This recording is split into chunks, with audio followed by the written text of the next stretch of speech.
Hear me now? There we go. Freaking Windows updates, huh? I was wondering, like, why is my thing not being muted properly? Hello, happy Monday. How's it going? Welcome, Guts. Yeah, well, you know. Now I know.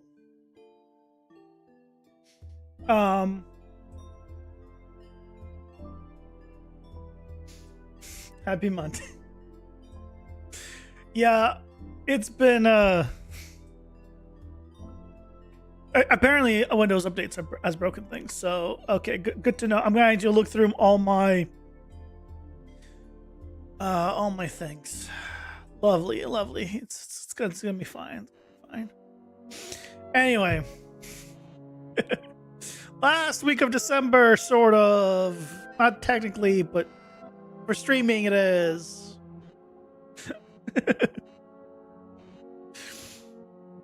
It's the last week to get stuff done for the game, for the month. Yeah. Also, yesterday I had an adventure. A pointless adventure, basically. But an adventure. Multiple adventures, really. And most of them were completely pointless.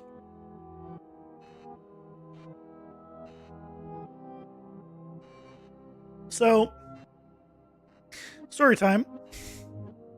Yesterday,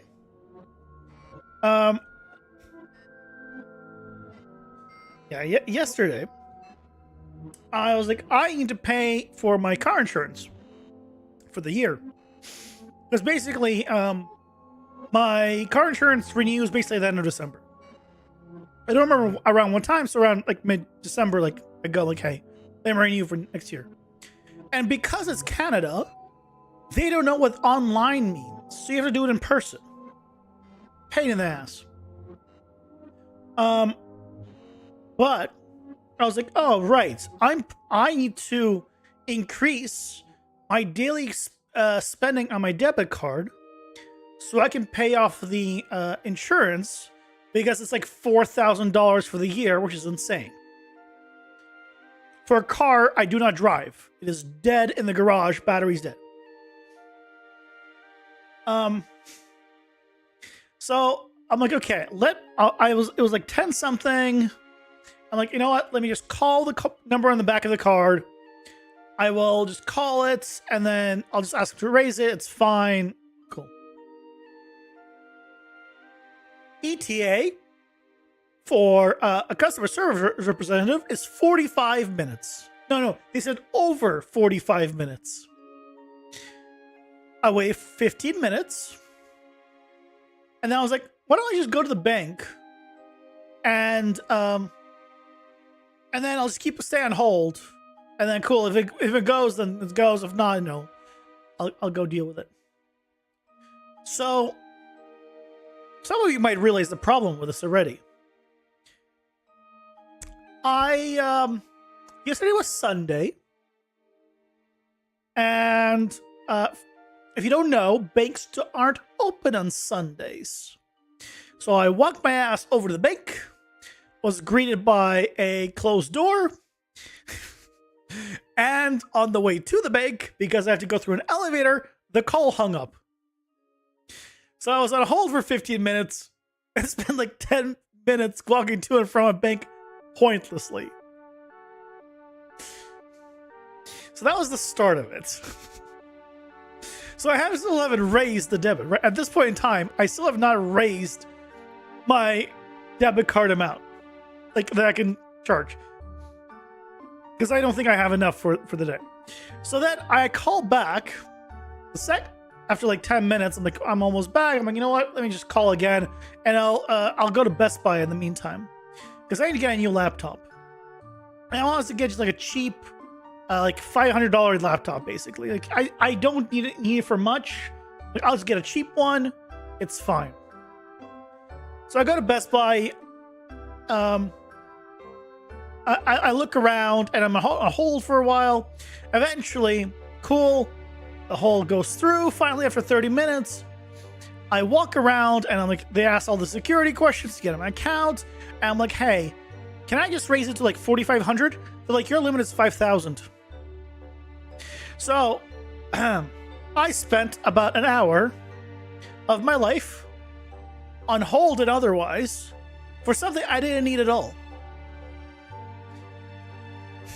Because I could have just... Rich? No, not rich. That's the limit of the transaction. I have no money on my account. I have to transfer my US account. I ain't rich. Because all my income right now goes to my US account. Because I'm still waiting for PR. Jesus Christ. As long as it goes through, I guess. It doesn't matter how long it takes. Just I wish it go through already. So yeah, so there was that. So I'm like, okay, fine. Like I went to renew it. Cool. That's done. You know, $3,600 down. Another year taken care of. Then I'll go back to Best Buy. And I'm like, cool, you know, there's an HP, like, good enough, like, kind of laptop. Because, again, I'm going out for, see my family for a week.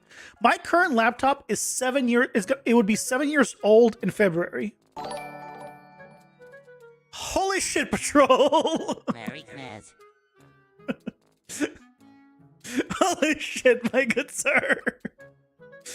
Thank you. You insane bastard. Thank you so much. So I went to Best Buy, right? Like I picked out a laptop. I'm like, cool, 15.6 inch. It was like 650 or 700. It was 700. This is Canadian, by the way, Canadian dollars. It was about 500 US dollars. I picked it out. I'm like, cool. And then they're like, we have this other one that's the same price. That's has a Radeon card. It's Radeon GPU as well. Radeon CPU and GPU combo, right? It's built in, so all Radeon. I'm like, you know what? Sure, let's go with it. And they're like, but it has you don't have a demo out, but it has like a plastic screen. Instead of like glass screen, it's a plastic screen. I'm like, sure, whatever. Like, not a big deal, like a matte screen, not a glossy one. Like, cool. Don't really care. Not a big deal. So I don't have a demo. They give me the box. I take it home. And then like I open it up. I feel it. Holy shit! I've never felt a more cheap laptop in my life. Like it felt cheap because it was literally made of plastic, pretty much. Like not good feeling plastic. It was real bad. I'm like, I used it. I set things up, and I didn't even finish setting it up. I'm like, I can't. I can't. And then I noticed something on this laptop that I didn't notice before because I wasn't looking for it. I was like, what are these like weird words that I cannot read on this laptop?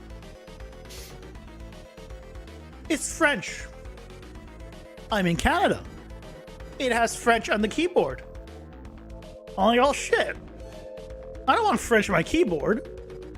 That's just interfering. Like when I look at caps lock, I don't want it to say caps lock and caps lock in French. Modern plastic feels really cheap because it is loaded with carbon fiber now and super strong. If it was actually carbon fiber, it would at least look cool. I love carbon fiber. That felt like cheap plastic. It looked like cheap plastic. It may have looked cool, then cool, sure, but anyway, I'm like, I don't want a English-French keyboard. So I was like, okay, let me just go, and there was another one that I was thinking about. I'll just get the one I was originally thinking of before they converted me to the other laptop. I go there, and I look at it closely, like, huh, it also has French. And then I spent a little while looking around, like I found like a more gamery laptop. It was more expensive, and the French was always like in blue characters below, like dark blue, where the main English was white. And I was like, oh, this one doesn't have the dark blue. And then I looked closely.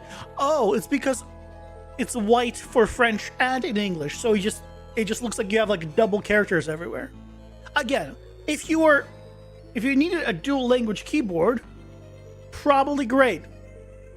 I don't speak French, and I don't care much about speaking French or writing in French. I just want an English keyboard. Turns out, everything was dual language in Canada. It's a thing. You can only get a combination of English and French keyboards. Now, this is in like big stores. Like, I'm sure if you were to like maybe buy directly from MSI or whatever, right, you might get the English only version. But at least in like, for a cheap laptop, you want to go to like just a whatever store to get one. Yeah, apparently all of them English Canadian. I'm like, okay, screw it. I guess I'll just return it. So here's the next part of the story. When I was buying the damn thing, I tried to put in my credit card, and their damn chip reader wasn't working with my credit card. So I'm like, okay, well, that's a pain in the ass. So eventually, like, what if you like split it? Maybe it's too high. I don't think it's too high, but sure, let's split it. And then I did the 200. I did 200, and then I just tapped it. Cool, tap works.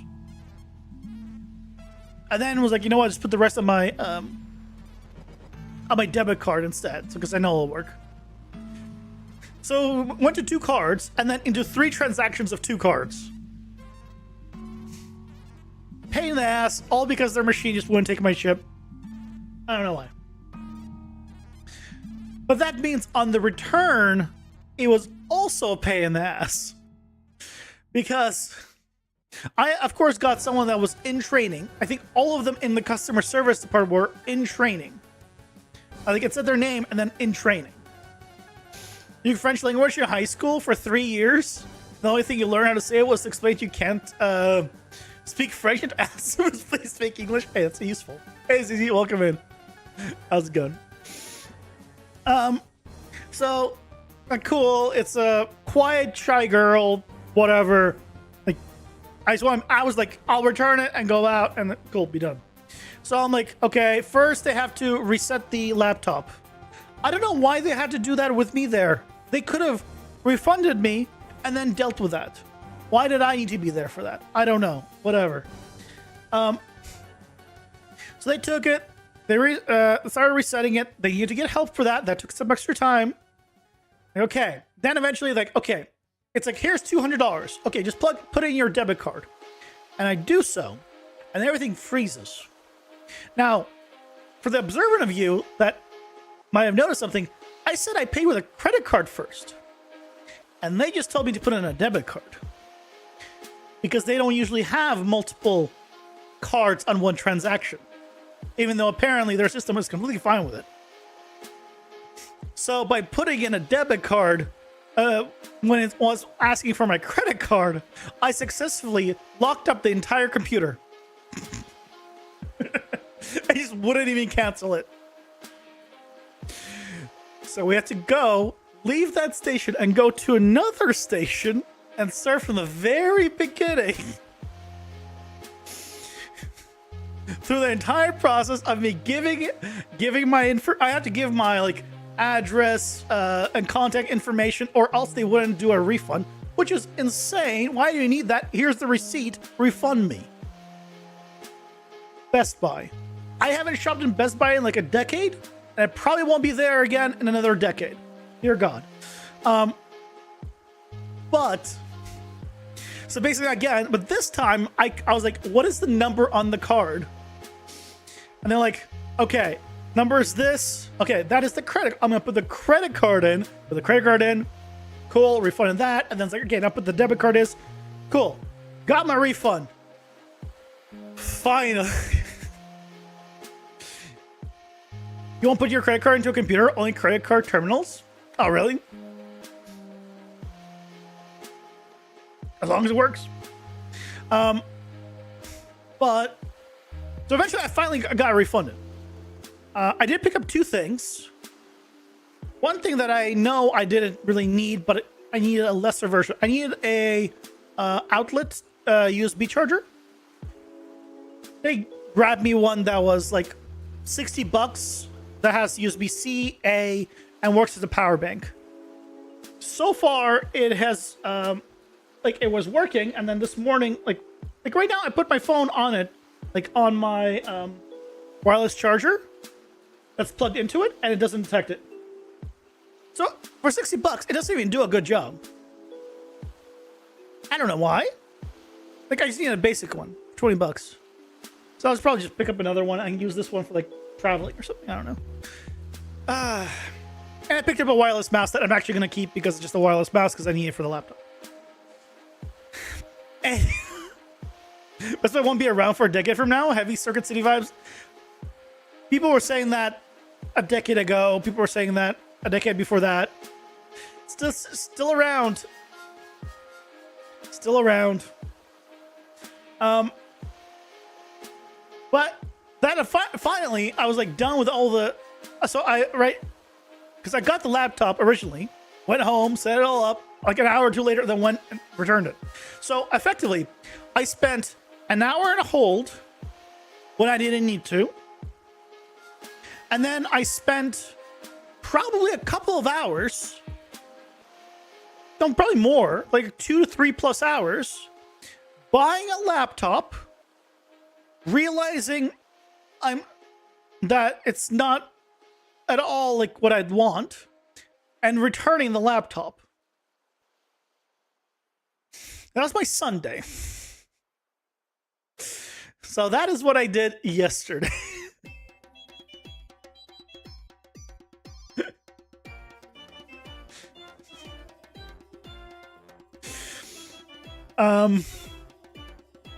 Yeah. Oh, and now I've ordered a laptop from Costco in the US that I'll be picking up at my dad's when I visit him on Christmas. And a nice laptop too, an MSI laptop that is more expensive, but it was on sale. I was like, screw it. You know what? I was like, I'm gonna get. Like I saw it, I was like, it has a 4060 in it. Yeah, a gamer one. Let's see if I can pull it up real quick. It has a 4060 in it, so I was like, you know what? I think it's fine. Mostly because then it allows me the option of doing Unreal stuff. That's the thing.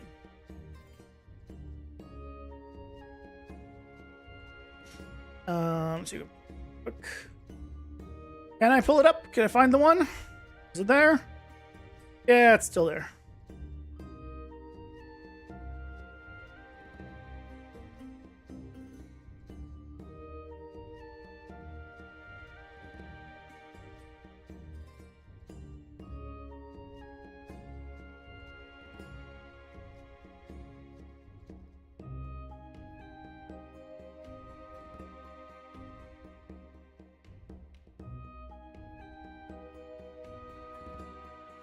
Okay, well, it's this one. So 4060, 920 by 1200, 144 hertz. Cool. And it was for $880. Came out to basically $1,000 US. US have pretty good laptops for $1,000. It basically turned out to $1,000 after tax and shipping. So, yeah, shipping was $15, and then like 75 or something, or 70 something dollars for taxes. So yeah, but you know, 4.7 of 31 reviews, you know, is encouraging. It looks pretty nice. Definitely better than what I was gonna get. I put 144 hertz on a 4060, crazy. But well, the thing is, it's only 1920 by 1200, right? At that resolution, it might be able to do 144 hertz. Yeah. If this was like 1440p or definitely 4K, yeah, I would question it. But at 1920 by 1200, I think you could probably get away with it. You want to get a desktop and one of those big new OLED TVs? Yeah, that sounds nice. Oh, that's a good cooling system. The thing, yeah, like the nice thing about this is I want to spend some time in Unreal, like when I'm gone. That's why I picked it up purely because of this, because of the 4060.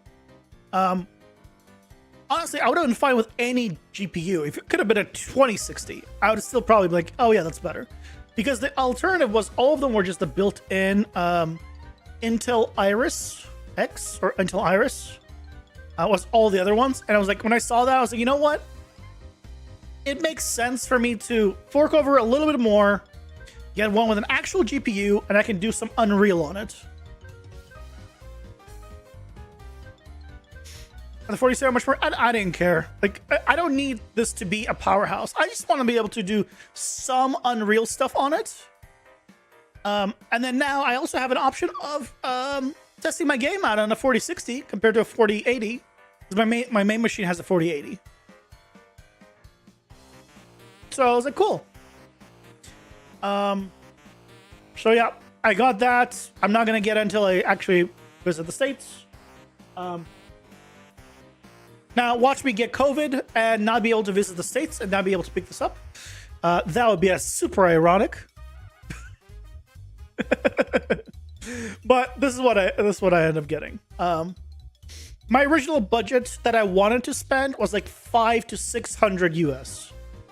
So I almost doubled it, but my mother was nice enough to basically pay for half of it as my New Year's present. So that helps. So you know what? $1,200 with a 4070 on Amazon. Well, this was also $1,200 originally. Double budget rich. Well, not quite double, but yes. Because the 500 to 600, I'm assuming was without tax. This is $1,000 after tax and shipping, so. Not quite double, but yes. Also, I'm not the rich one. If I was the rich one, I'd just get a better laptop. I'd just get something like even more powerful. I mean, to be fair, if MSI just wants to sponsor me, I'll take it. This will be my first MSI laptop. Actually, do you guys want to see my current laptop? Let me show you what I've been rocking for 7 years. Hold on.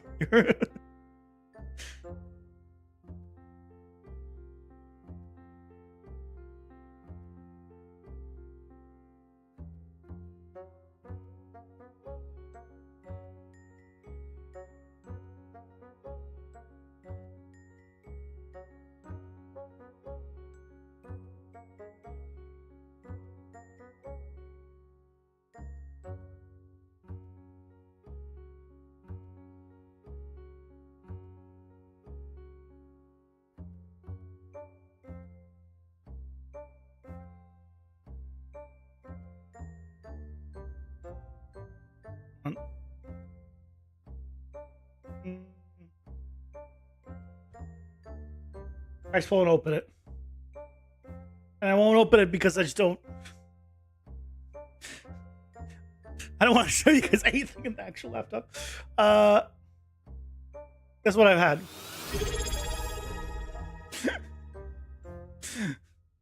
Thank you so much for the resub. Wait, how did you resub get ready? What's your resub just...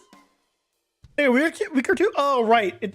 It lets you click the button at any time. Well, thank you, Gigaguts, for the sub. I appreciate it. 5 months. Yeah, this has been my laptop. It's an HP one. Like, it's a 15.6-inch laptop. Nothing special about it, but Well, the one thing special about it.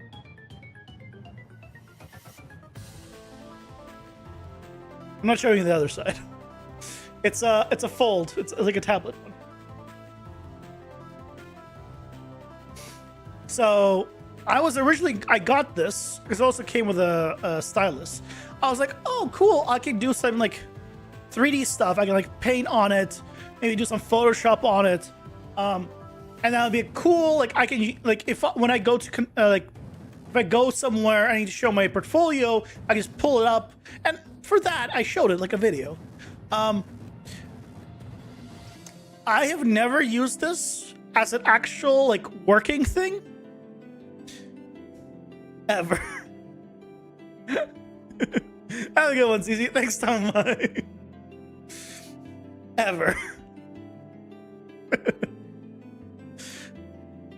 Good for you since you're an artist. Yeah, that I've never used for an artist thing. I tried. It's not that powerful. It's not powerful enough. I think it's like a dual core, or maybe it was a quad core. I don't care. Like, it's fine, but it's 7 years old and it shows. Currently, only the left speaker works. And also, it now has started to, I didn't even know this could be possible, where the volume would just dip down, stay down, and then go back up, and then go back down, and then, like, really quiet, and then go back up. And so you can't really adjust the volume for that, because it does this. But it's that bad. So I'm like, you know what? I need a new laptop. I use my laptop mostly before bed. Ads are here. Pausing for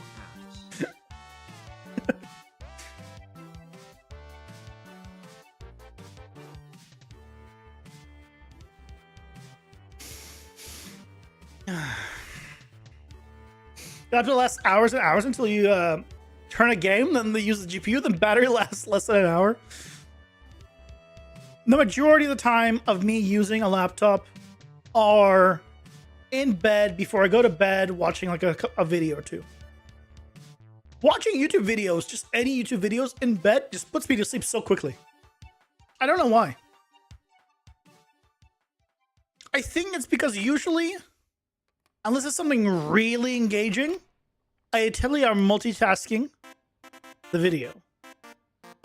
There are some YouTube videos like I will actively watch, but usually by the time I'm going to bed, I have already watched those videos. So all that's left are stuff that I'm like, like let's check this out kind of things. And then, cool, great, puts me to sleep. Well, there's a market for cool DIY laptops yet? Well, there is, there are DIY laptops in a sense, right? There's Framework. Framework is effectively a DIY laptop.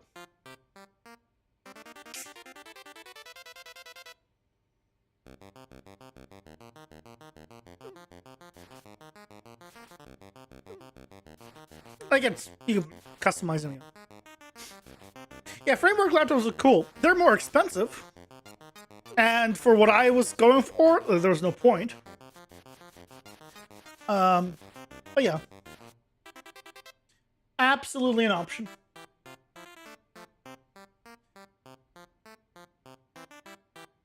Absolutely an option. Ben Heck custom laptops from back in 2010 times.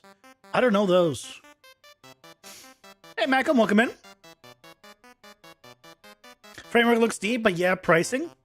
Yeah, the thing with Framework, I think the way you got to think about it is long term. If you think short term, like you're buying a laptop, it's going to be a more expensive laptop. But if you're thinking like, oh, I'm planning to upgrade.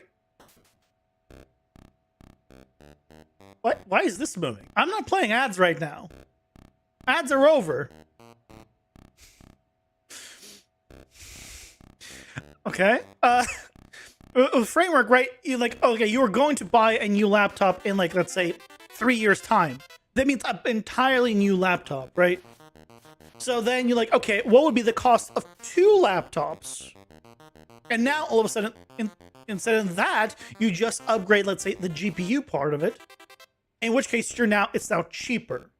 So over long term, I think a customizable thing like framework would be cheaper. But if you're looking at, depending on how often you upgrade, of course. But if you are looking at it like I'm buying a laptop now and that's it, then yes, things like framework are definitely more expensive. He says while typing from an iPad Pro with a floating magic keyboard. Nothing wrong with that. Nothing wrong with that. Yeah. For me, again, the laptop I was showing, I've had for almost 7 years, so it's no point. Laptops are like, I will replace a phone more often than a laptop. Because like a phone battery, I actively need. My laptop's battery has been shit for years, but I just use it always plugged in bed, so I don't care. Or like I don't leave it plugged in bed, but like I leave it, I take it off the charger, use it, and then just put it back on the charger like every other day or whatever, you know? It's not a big deal. So I think it's a use case thing. So yeah. Anyway, Unreal, huh? Game dev. This has been the longest story time I've ever done. So yesterday was an adventure. After traveling in the last few weeks, you wish you could get your laptop with a SIM card. So it was as useful as a tablet. Can't you do that? I remember in the early days, like in the early 2000s, I feel like there were like laptop adapters you could just buy that had a SIM card like attachment. They were like bulky like network card type stuff, like just like shove them in and they like you gave yourself an Ethernet cord or whatever. I know those inputs don't like, exist anymore, but I thought, you know, at least you should be able to get a SIM card or like internet access basically for a laptop that way. You have a Dell laptop that remembers the Black Plague because it lived through it. Now you can stream from our laptop during vacation. I was actually thinking about that, Guts. I'm not gonna lie. I don't even know how that would work.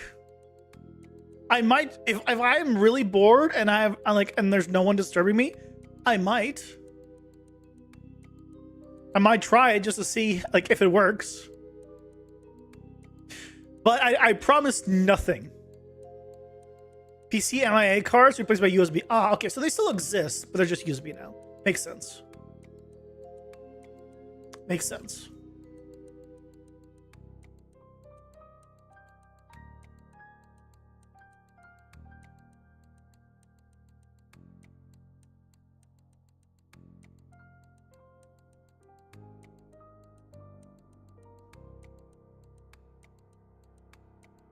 Oh yeah, I remember what we want to do. We want to change the size of this thing.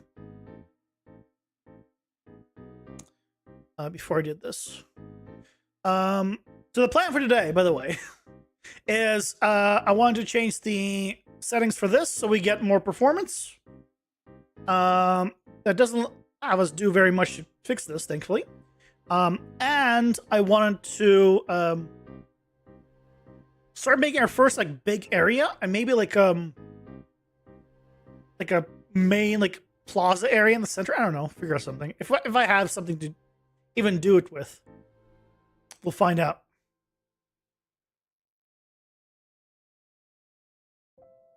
We'll see. We'll find out how it works, if it works, etc.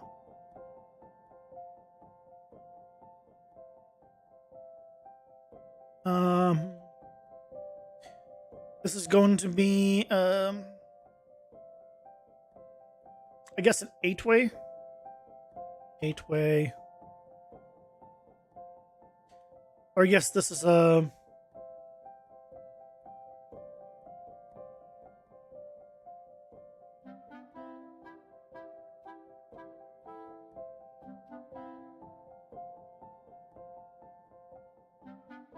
okay. So what I want to do is this. Not you. You. USB is taking over everything. Even inter-chip communication is done over USB now. Yeah, everything's done over USB. It's kind of crazy. The one thing that I was actually kind of surprised when I was looking at the laptops is that all the laptops I was looking at have USB-A.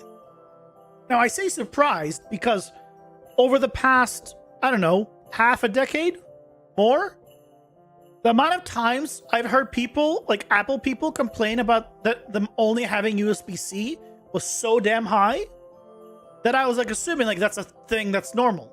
No, every single Windows computer has USB-A support. I'm like, thank goodness for that. I was like fully expecting to have like only like a one USB-C. Like, good luck, because I've seen those dongle chains. Yeah, I haven't had a new laptop in 7 years. Totally still don't, but.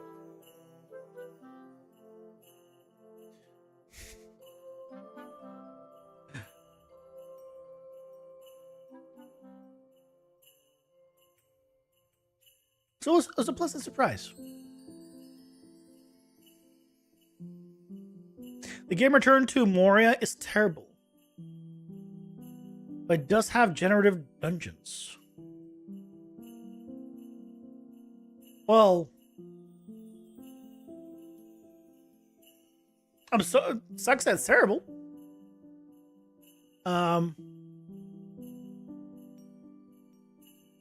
Yeah. Sucks that it's terrible. Perfect. Fits.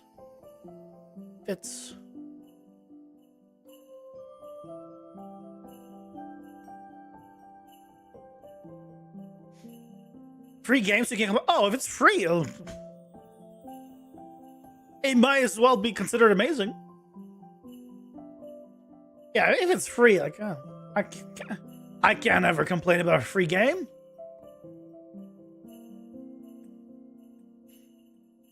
Still amazed by USB-A being so resilient. And then people are resilient to change, especially when they have invested it. So here's the problem with, and I think why people are still so much about USB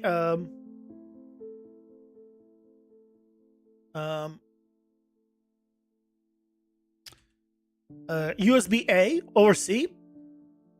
It's because, hey, our game controller is still USB-A. Our mice and keyboards are all USB-A. Most peripherals that you buy are all USB-A. Nobody wants to deal with a dongle. Like, yes, I have a USB-C port I'm using. It's actually for my microphone. Very nice to have a USB-C port in the back of my motherboard. I use one. I have one more in the front, I believe, on my case. I don't use it. I don't need it. Like, yes, one or two USB-C ports is nice. But the majority of everything I ever want to plug into a computer is USB-A. You haven't seen any controller with a cable selling in a while? All Bluetooth? Yeah. The controller I have...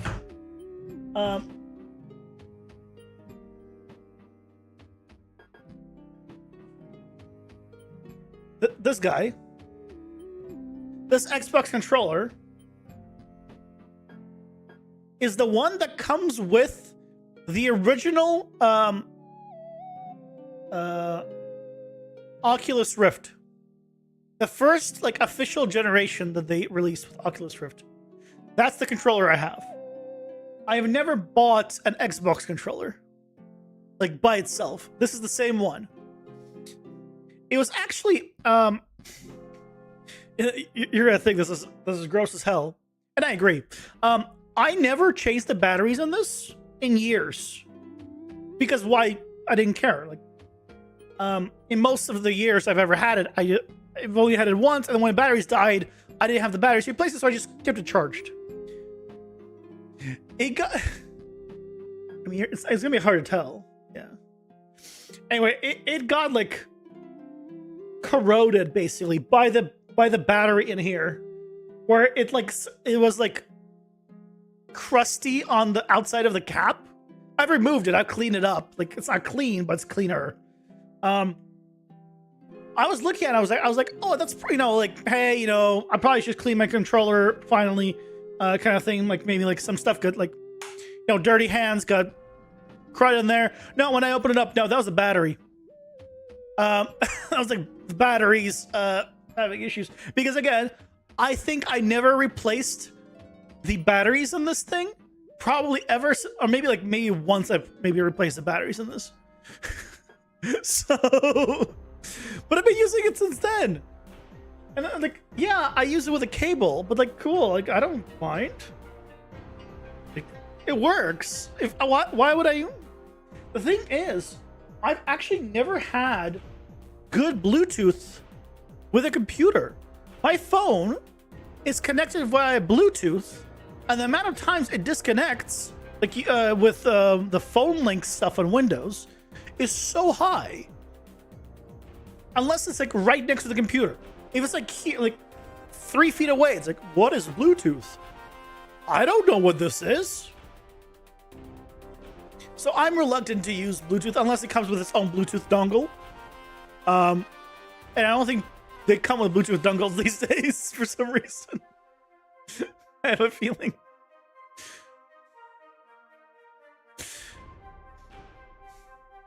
You missed the Xbox 360 days. That was a good time. Yeah, I don't know what controller this is. I think this is, I want to say Xbox One. This is an old controller. How old is this controller? Oculus Rift. State. 2016. That controller is March. So that controller is almost 9 years old. Or at least let's say 8 to be safe. That controller is 8 years old. So, you know what? I think it's doing just fine.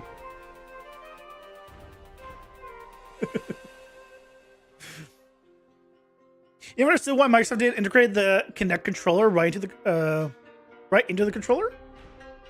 What does the Kinect controller do that you want to integrate? I never had the Kinect. I knew someone that had the Kinect, but that's it.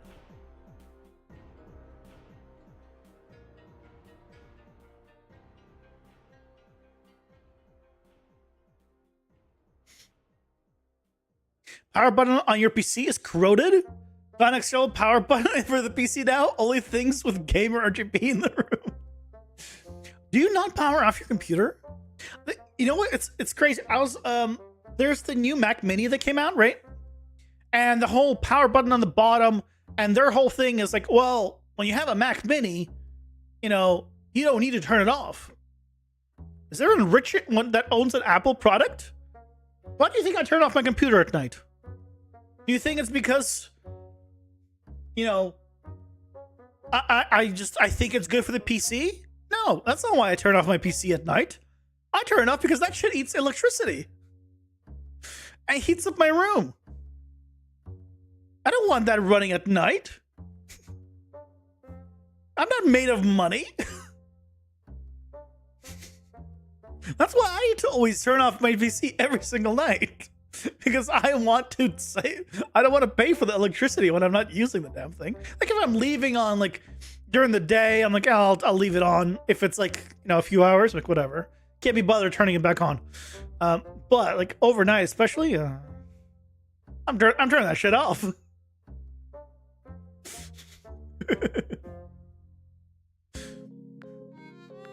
I don't know, but you guys, maybe I'm the weird one, but these phones have a really advanced radio chip on them, and no one puts the fancy radio chip on the PC. That is why the Bluetooth. So yeah, that's probably why. I have a nice motherboard.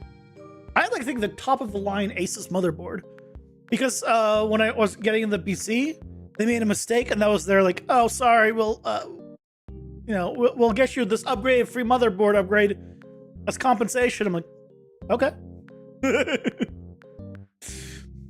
Yeah, I have the RRG black, like Asus RRG something black.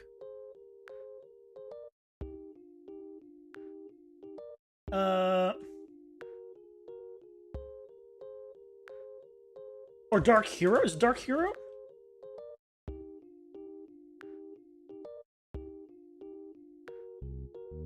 Oh yeah, here, I think this one. Yeah, I think it's this one.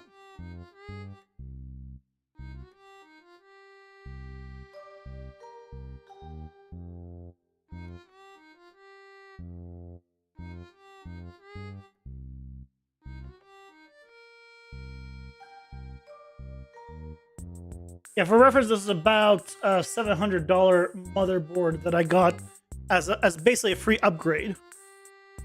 So I got like basically I think the motherboard I had selected was like $300 or $400, and they're like, yeah, we'll throw you this one in. The main thing for me was like I only have 2 slots in here, so I can actually upgrade my RAM if I want to, which is kind of nice. This is the motherboard I have, RG Max. I think it's the RG Maximus Dark Hero. I think this is the one. It looks like mine, so I think this is the one. It's a nice motherboard.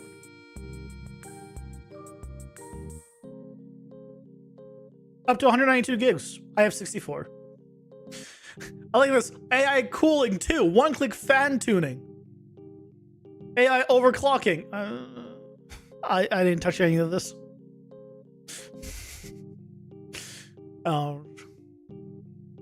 What I do have is pretty much using a lot of the PCI lanes. Well, I have 3 M.2 cards in here. This one supports 5, which is really nice. Anyway, that's my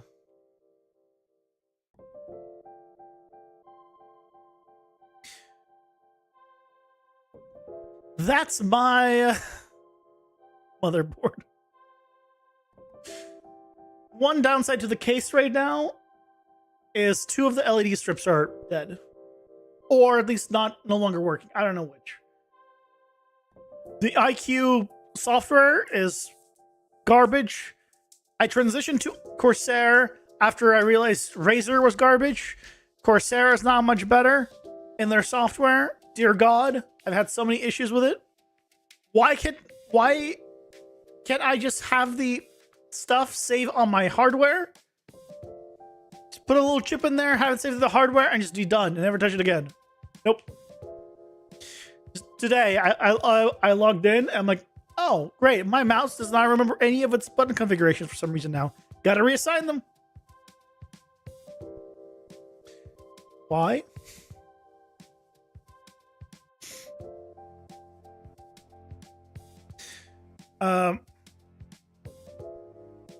We used to leave computers on before SSD hard drives because they took half an hour to boot up, but nowadays no reason to. Yeah, that makes sense. Yeah, well, if they took 30 minutes to boot, yeah, I could see that being a reason to leave it on. Or you wake up, you press the power button, and then you go like, hey, let's get some breakfast, maybe take a morning shower, like do some stuff. Like, cool, you come in, your computer's on. 4 watts at idle, 20-ish at max, 0.5 watts in hibernation, 0.11 went off. Oh, the Mac Mini power, but the Mac Mini. I mean, but it's still not 0, right? It's still using electricity, so why? Like, I don't know. I mean, right? Yes, I'm comparing it to an actual desktop, but why pay for electricity when you don't need to? You own Corsair stock? Years ago, I tried to get into stocks. I put some money in Corsair because I was like, oh, it's doing like the up and down thing like consistently. And then all of a sudden, you know what happened when I started investing in the stock market? Oh yeah, COVID. The crash, like after COVID. Yeah, that's pretty much might as well be the day I started investing in the stock market.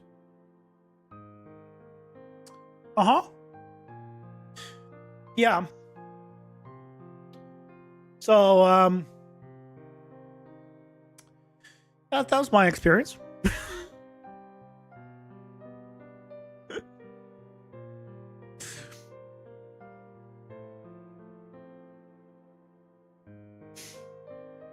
Have I tried Nvidia stocks pre-COVID? I don't have any stocks of anything right now. I wish I did, but I don't. Oh, Michael, welcome in. How's it going? I'm doing well. I don't even know how stocks work for me right now. I'm in Canada. Can I still get US stocks? I'm technically a US citizen, so I should be able to buy stocks. But I don't know. If I had the option to right now, I just put my money in the S&P 500 and call it a day. That would be my play. Just put in the S&P 500. Your best bet is to go to a bank and hand it over to their investors. I just go with S&P 500.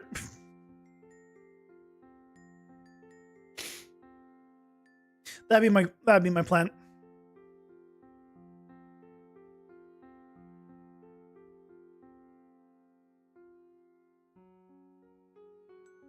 Oh, I can actually change the graph. Oh, not you. The graph now to not be nearly as big.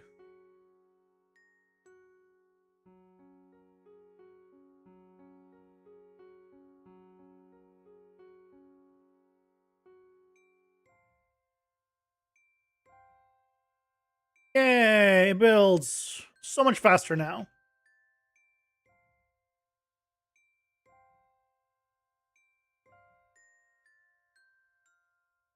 Yeah, I saw that coming. That's why I saved.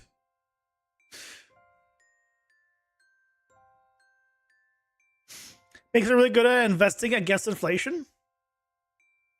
Possibly. Was that the thing I was just doing? That's a Dungeon Architect.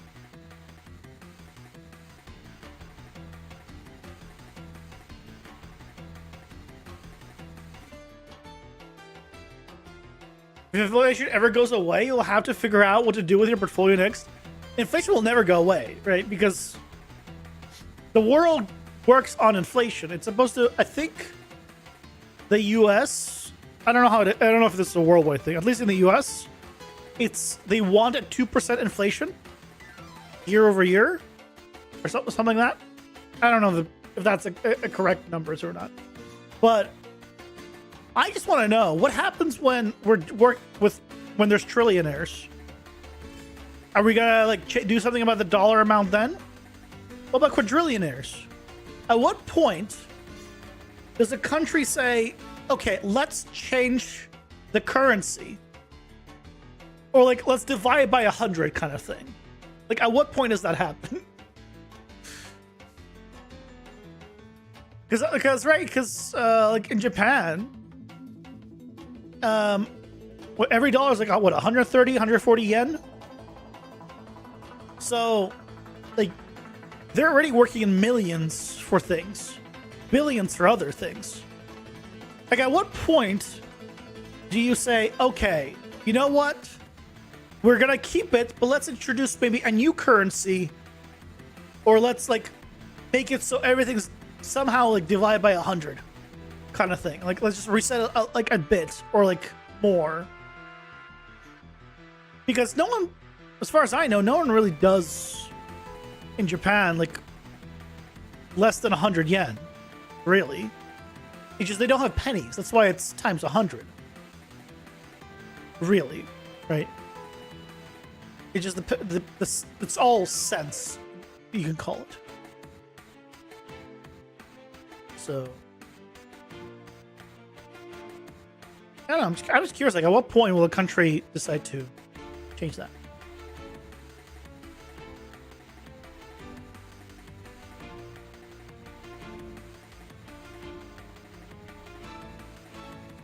Oh, I just realized I went from bottom to top.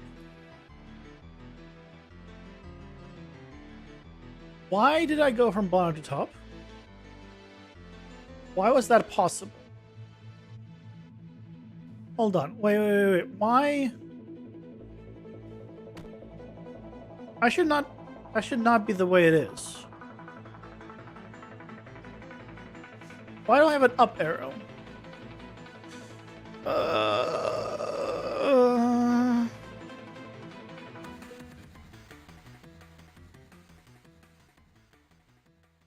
This is an entrance. This is an exit.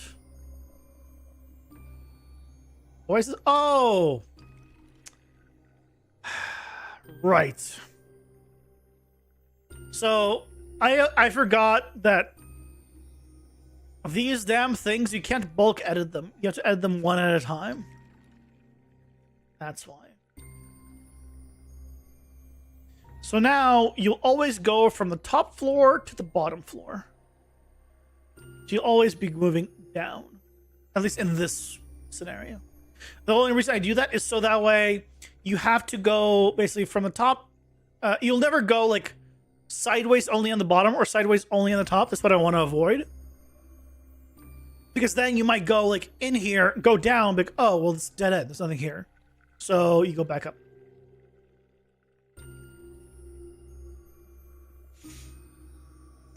Yen hit billions in salary, yeah. We had a huge inflation, government crash, everything, and create a new currency. Used to have a paper of $500 and become like $10. Oh, really? Yes, that's what I'm talking about. Yeah, that's interesting. That's cool. That's exactly what I was like talking about. Like, in the States, fast food entry jobs pay $30 an hour now.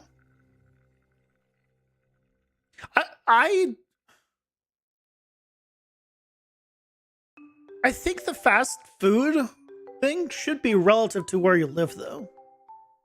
On one hand, and on the other hand, I think it shouldn't. I'm conflicted on it myself. Hey, Antonio, welcome in. How's it going? You doing well?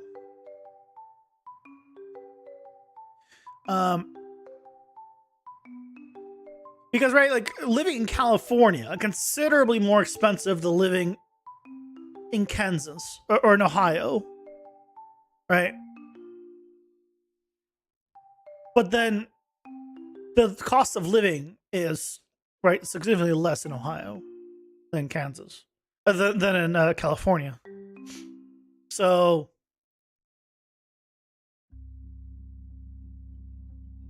yeah, I don't know a good solution on that. Ohio's banging right now. You just got back from Florida. Oh, are you in Ohio right now, Patrol?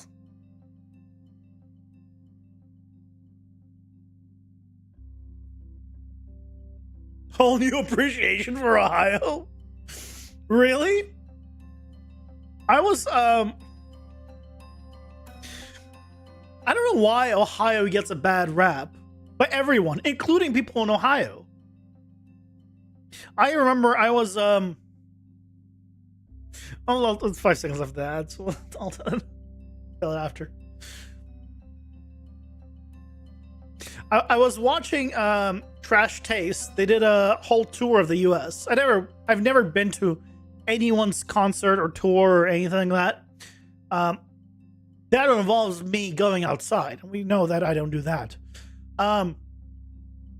So I was watching that, and apparently on one of the things they were asking, what is the one state like people don't want to be isekai to, basically don't want to like end up living in if you got teleported to some state, and pretty much everyone except like one or two states they visited said Ohio, including Ohio,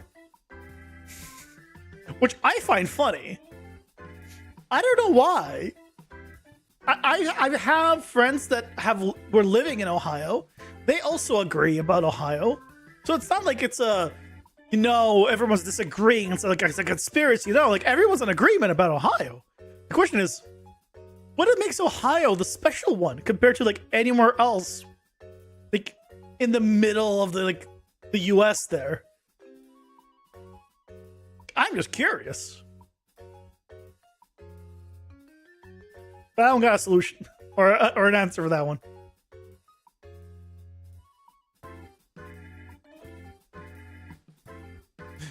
One day I'll find out. The truth about Ohio. I'll go to visit and find out. But from my understanding, it's just there's nothing there. I don't know. As someone that lives inside, I guess I don't care. When the Jeep plant closed, they had a job fair outside the plant for laid off workers. Oh man. Is there that few jobs that they had to do a job fair? Is that the problem with Ohio? Just there's not enough work?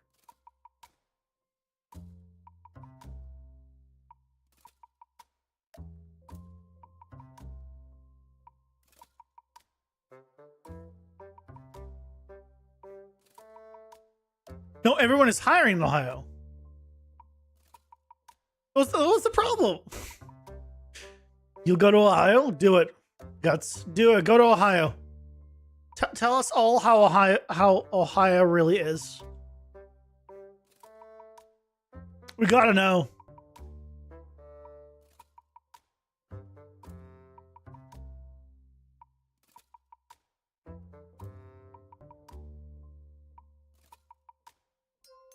How do we want to do this?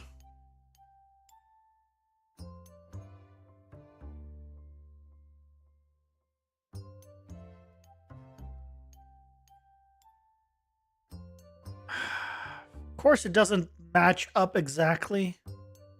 Why would it? Okay, if I just plan for this. I wish this was a... Right, I can make it what I want. I already planned for this.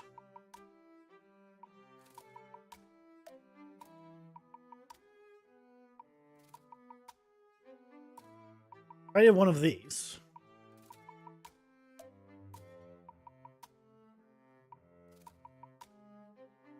I'll adjust it. Right, and then we can connect these. And then we have something in the middle. For work, you'll go anywhere. I mean, fair enough. That's why I came to Canada. I came to Canada for work. So, you know what? I guess I'm in the same way. Well, no. No, I will not go anywhere to work. There is one place in the US I refuse to ever go again. There's genuinely one place that I will refuse pretty much no matter how much money that I'm offered.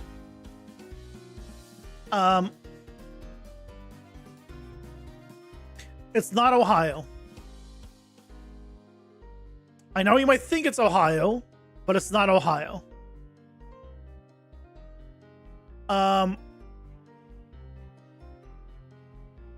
That's Louisiana. I've lived in Louisiana 3 times. The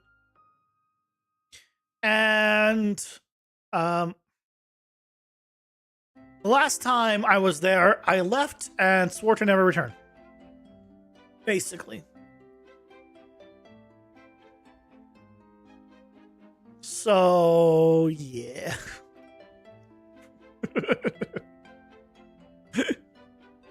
That is the one place that even like a $200,000 salary will not move me to Louisiana. That used to be $500,000 to me consider it. I ain't going back. Can't make me. Is your markers ever changed if you get a real job? You haven't worked in like 7 years now? That sounds pretty damn nice.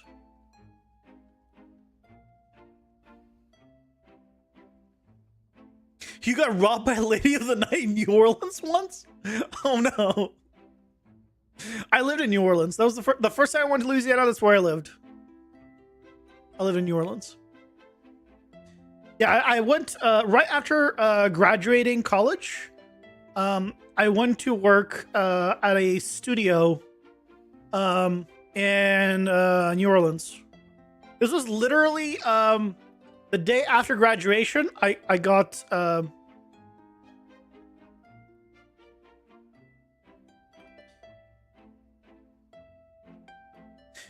the call hiring me. So that was pretty nice. I got that mostly through contacts because of the college.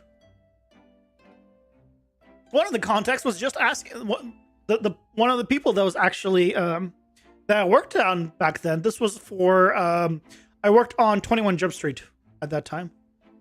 Yeah, one of the people, not one of the people, the person that I was working for is still asked like, "Hey, am I available?" They were just asking me like a week ago if I'm in the market. So like we still keep in touch.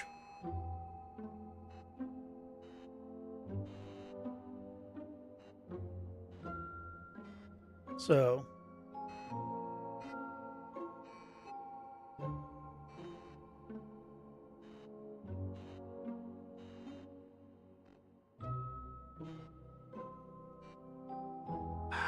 why is it just ever so slightly? Just ever so slightly, not just Oh, why is it scaled?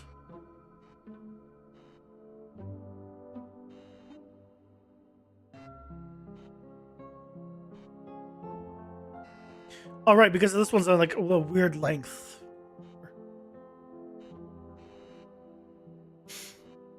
Don't go to Rio or Sao Paulo. The Northeast is much nicer.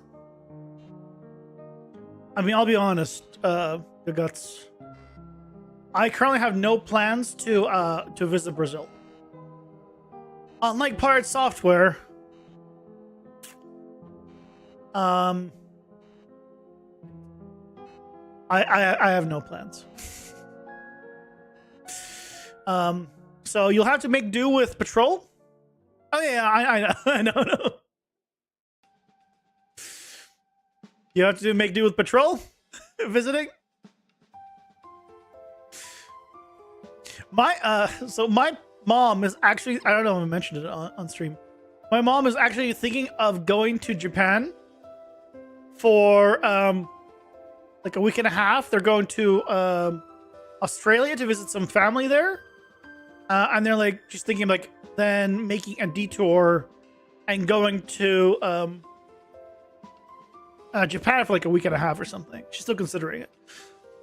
And she knows that I really want to go to Japan, but I'm like, I'm gonna have to decline. I can't bring myself to go to Japan with my parents because what they want to do is not what I want to do.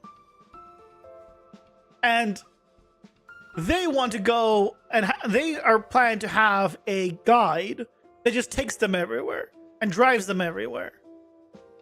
And I really hate guides. I hate guided tours so much. I can't. So, even though it's like my one chance to like go to Japan free of charge, like my mom would pay for it because she's like, "Do you want to come with us?" Because that could be a family thing. Like, I'm so conflicted. Japan expats have been recruiting you to move there? Do it. When I was younger, I definitely wanted to move to Japan, like at some point in my life. But when COVID hits and I started like watching more like Japan vlogs, I realized that I might not ever be able to move there. I'm not good with heat.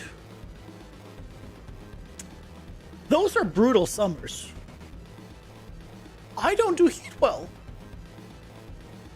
Japan gives us heavy, lonely vibes. Nothing is going to change in that regard. I'm lonely here. I'll be lonely there. I'll just have nicer scenery. That doesn't matter to me.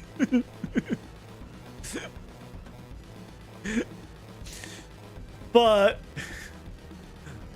I don't know about those summers.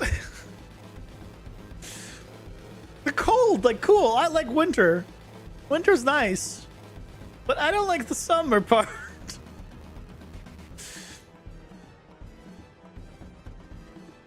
So, yeah.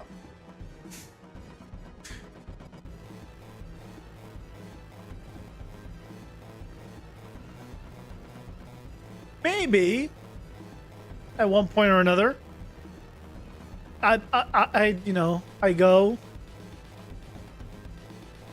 but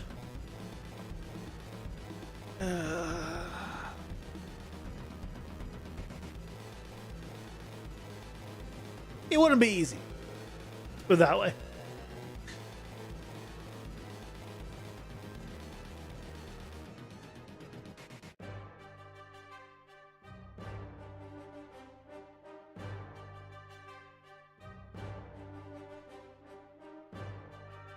So most likely, I'll stay here, or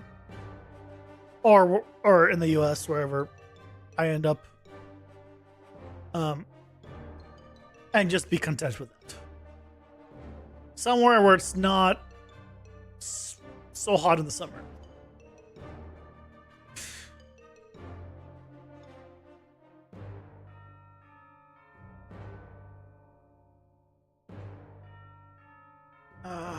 So it happens when you don't build to the grid.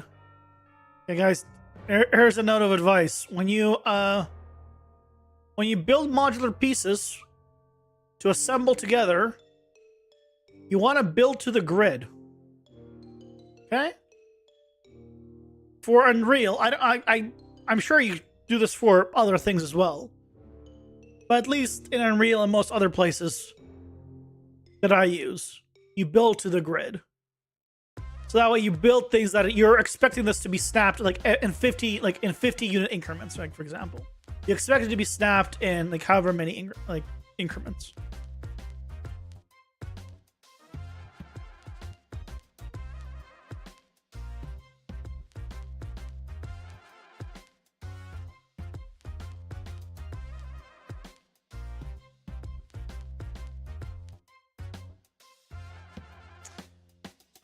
The set doesn't do that.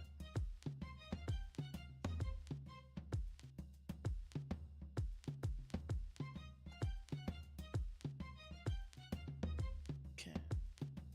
Here.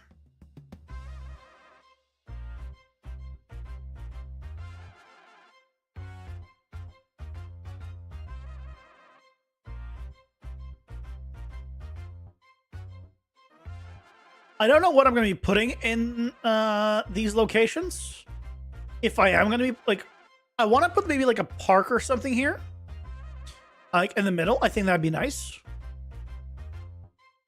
Like a nicer, like a more open area. But we'll see how all this pans out.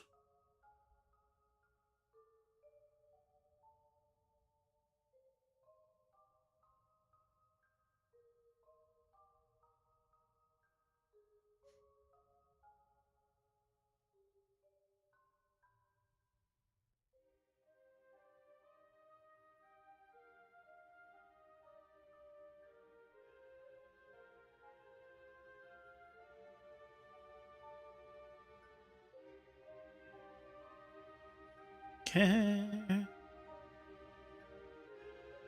Can I flip it? If I flipped it, I could take all of these and flip 180. Slowly, we're gonna get all the pieces in. So this fantasy of buying a giant sailboat, living life aquatic. Do you know how to fish? Just out of curiosity. I understand the dream. Have you started prepping for it? And do you know how to fish?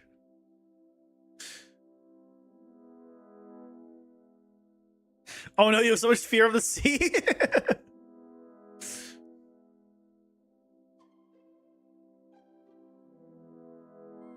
Well, thankfully, you don't have to go out to sea. That's one way to you for you to live in the sea was in case of zombie apocalypse. Would you basically do raft in real life? The game Raft.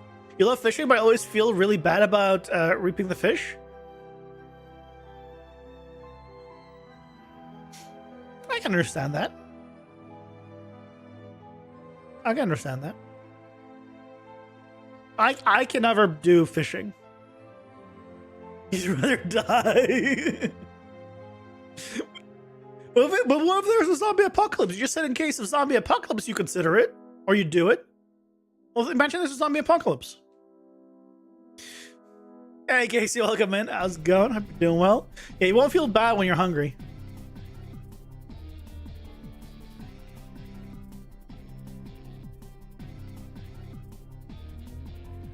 I mean, no. See, the thing is, your body after a certain amount of time, you'll stop feeling hunger after like 4 days. I mean, it depends on the person. But a certain amount of days, you stop feeling hungry. So, because your body starts basically goes into keto. And starts burning fat. And you kind of lose your sense of hunger. Like if you're actually doing a water fast. Not if you're doing keto. Keto doesn't do that. If you're doing an actual water fast, you stop actually being hungry. So theoretically, if you went completely without food, then you would just die hungry. Eventually. If you never killed the fish. Well, you could grow vegetables though. On a boat, on a raft? What is a boat if not a larger raft?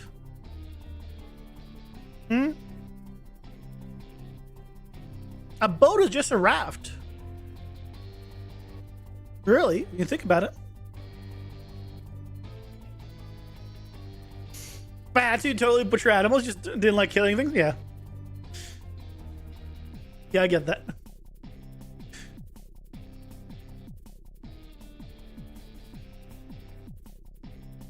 Just got done setting up your hotbar functionality. It was not the most exciting thing in the world, but it was a very big task. You finally marked that off the list. Nice. Now, when you say hotbar functionality, hotbar for what? Game? Or something else? More nefarious?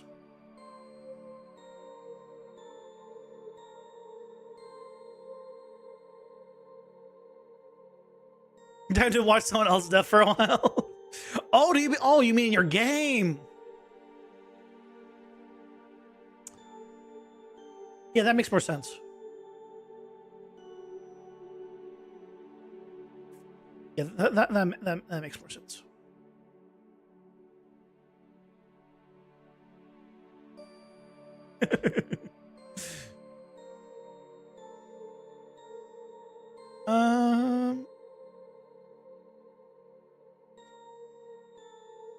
I'm gonna need to see after this layout is done whether or not I even have like park assets. I don't know if I have like things for a park.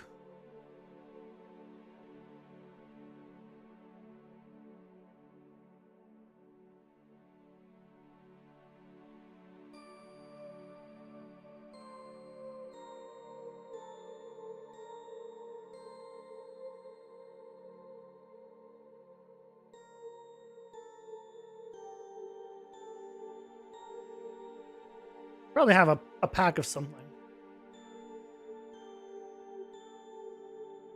It shouldn't be too difficult to get some kind of park assets. Or park adjacent assets. I think Quixel just has like a bench I could probably grab or something. You've been very diligent in collecting free assets from the Unreal Store for 2-ish years now. Nice. Yeah, there was like a good 2-3 year gap that I wasn't collecting things at all.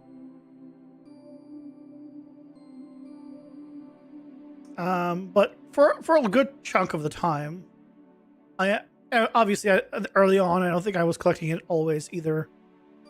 But yeah, I have a good amount of stuff. I definitely don't have everything, but I got enough to like do most things that I'd want potentially.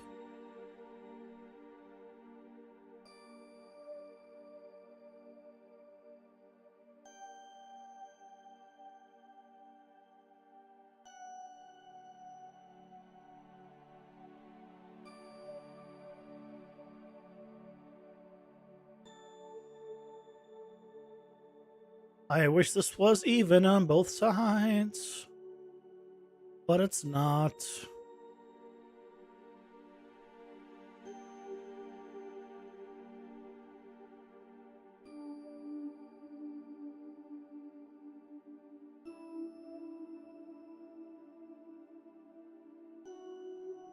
Backrooms game replication for inventory.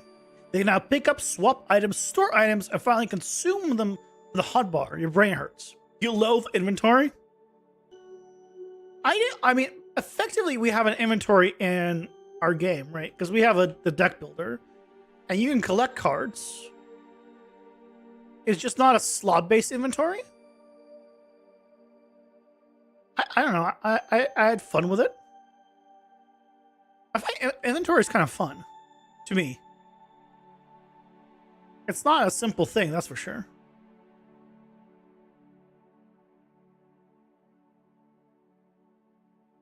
But I find inventory kind of fun.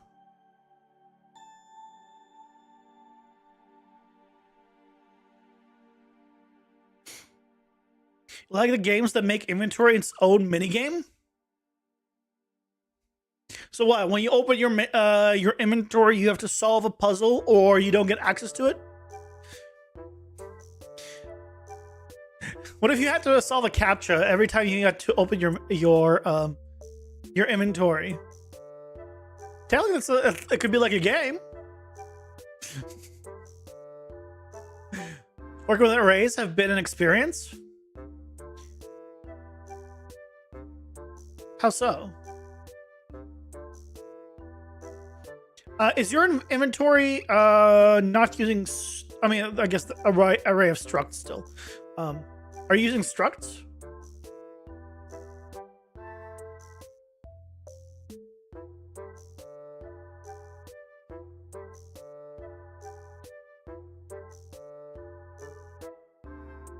That's how every inventory I've done just uses structs to store all the information. Rust is a very fun inventory system. Clicky gamified inventory system. Interesting. What is the Rust inventory system? Structs and data assets?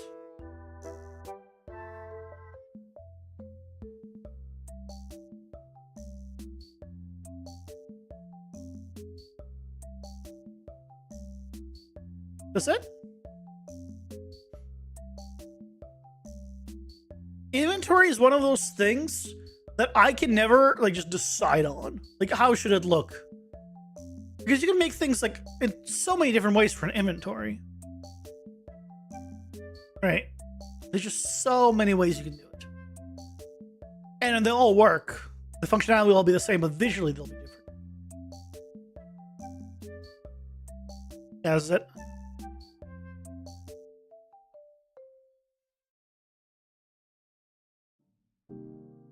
Watch Wilja manage inventory.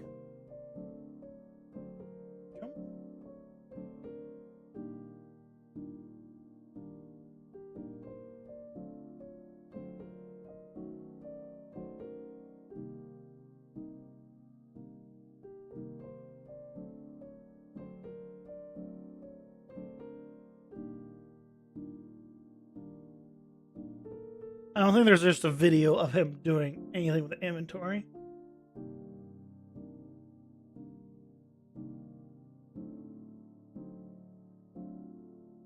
I see the content creator will jump, but yeah, I don't.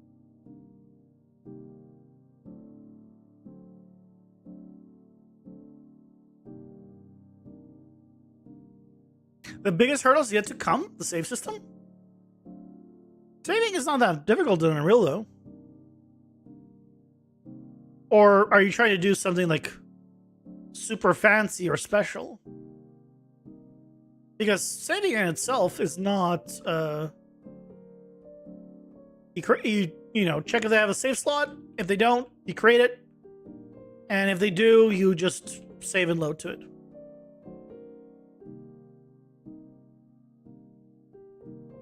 And in terms of it's oh, okay, never mind. And then good luck. Yeah. Sucks to be you.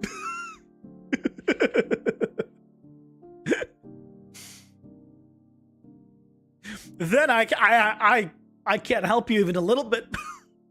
Don't even.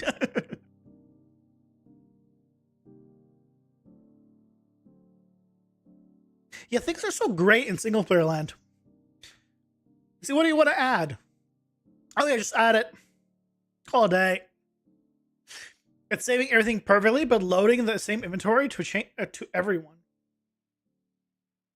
Yeah, you probably don't want to do that. Yeah, I can see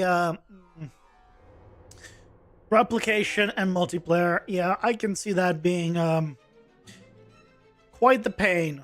Ads are here. Pausing for ads.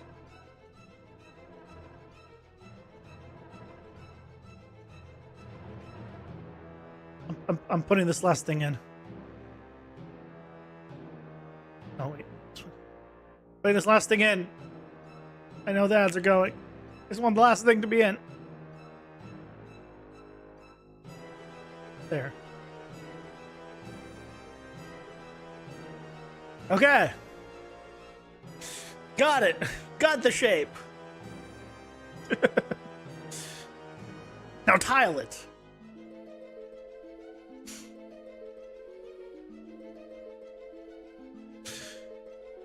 Yeah.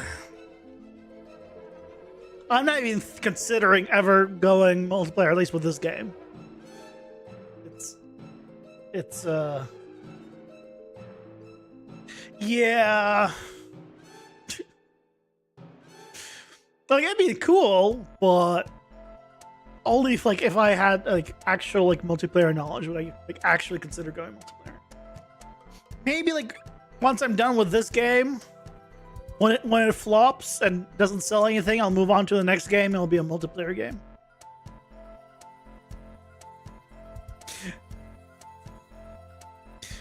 I hope the game does well. I mean, I hope the game's fun. I'm trying to make it fun. There are many things that I know I need to adjust those still. Making an online game would require building from the ground up to be multiplayer. Yeah, exactly.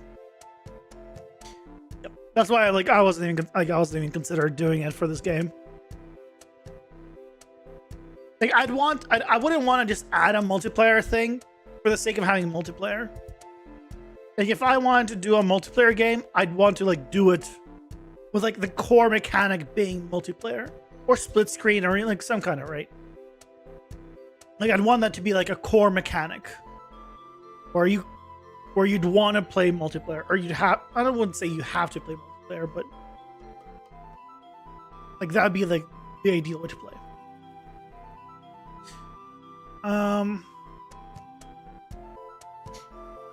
So parks.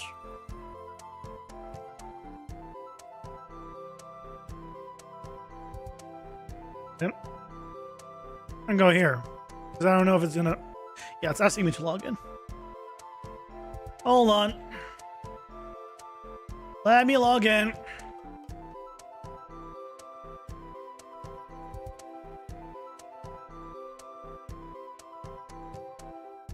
Yes, enter the 6-digit code. 6-digit code. I got it. 2-factor authentication. I wish you just remember it or get it from the launcher. No.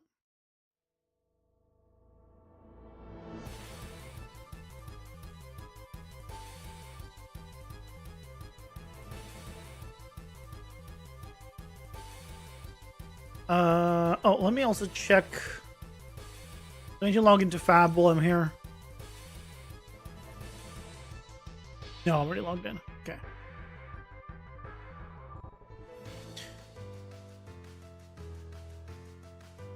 There's an update.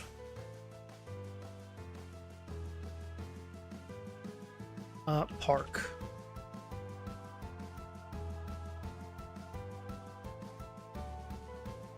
Park. I mean, I have some, like, I can get some Japanese lanterns. I can get some,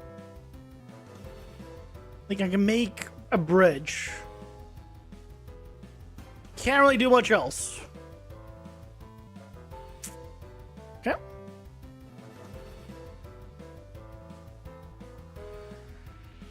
On to Fab.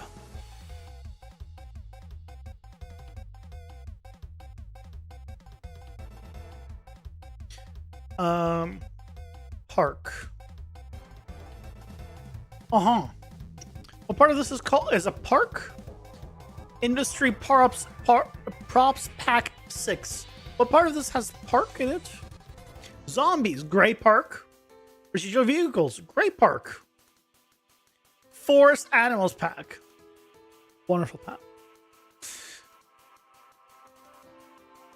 It would have been definitely easier just to do a single player. For something like the back rooms, makes sense to be able to play with friends. Yeah.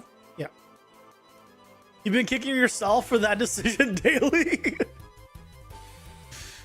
I'm sorry. Oh, City Park Environment Collection. Okay. I think we might go with this one. Seems like the best one I got.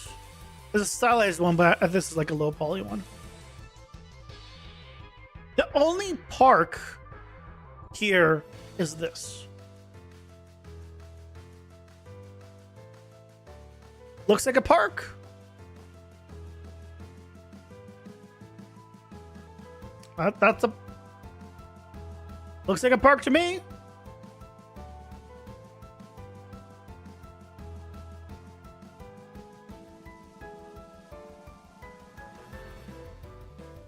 Okay. Why does it say view and vault?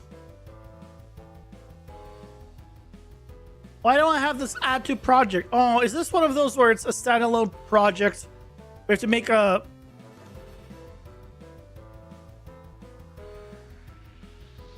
Complete... It's a project... So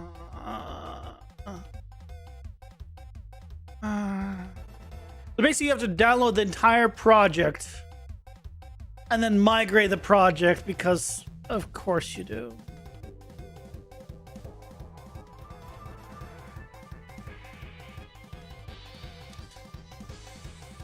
It has some nice stairs though. I'm gonna be using those stairs. Right, at least okay. Okay.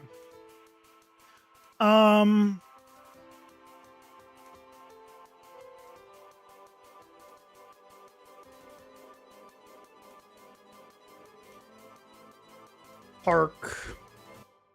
See, when I search park here, I only get this. Fab. It's been a while since I complained about Fab. Oh shit. Okay, let me just do this because I don't know if it's gonna show up. Great project. Just put you like here. Create.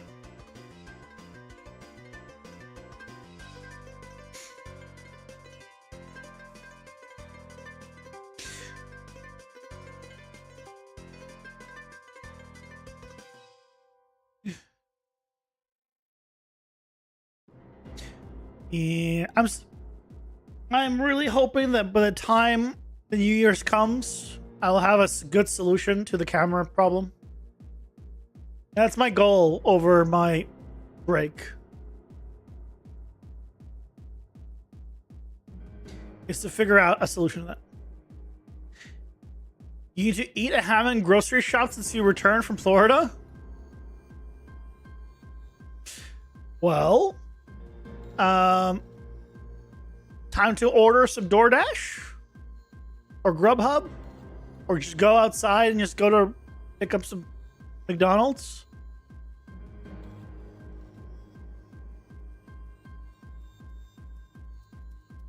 Make all the cameras and pick the best one. Do it. Is this doing? This is Fab? No, Fab is still listening. Hey, Just Freak, welcome in. How's it going? Hope you're doing well. You.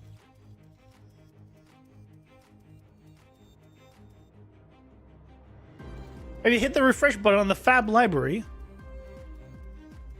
No. What? Why would I need to? Going outside would require going. That's why my first suggestion was like Grubhub or like, you know, a food delivery service. Yeah. Yeah, there's a reason I offered that first. Because I agree with you. Going outside is horrible.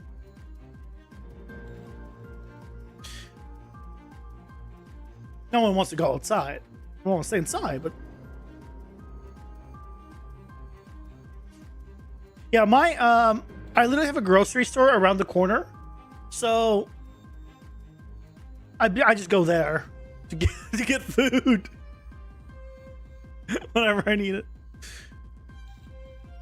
After every purchase, you have to refresh. Well, I didn't purchase anything, so that was my library. So I shouldn't have need to do anything. This one's because this is a standalone project. You can't just add to it. You can't add a standalone project to another project. You have to create the project and then migrate it. My own thing, by the way, is still not on Fab. Which I also still have not made a video on it.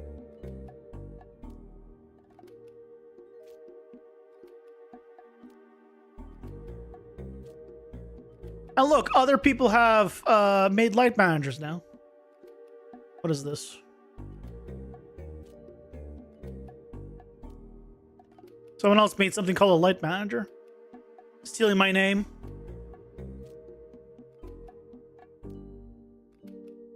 Doesn't give you any idea of what this is, how this works, or anything. Good start. Good start. Easy to do setup lights you can interact with.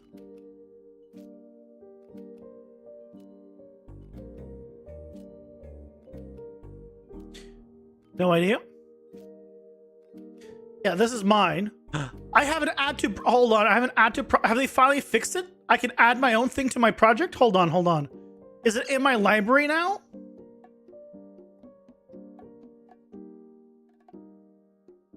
No.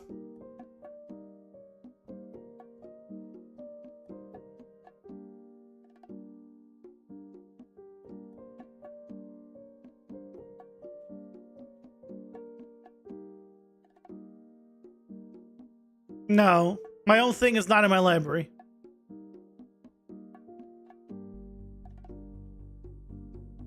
Nope.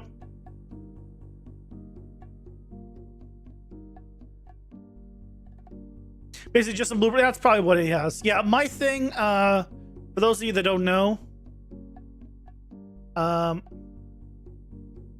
is a utility widget that allows you to select lights but different like options. Like you can select specific type of light with specific mobility, whether or not it's like enabled or not. You can select it by intensity, by the radius, by the distance, like physical distance from the point. You can select it by lighting channels, and then you can modify it. This is bulk selection, bulk modification within parameters you specify.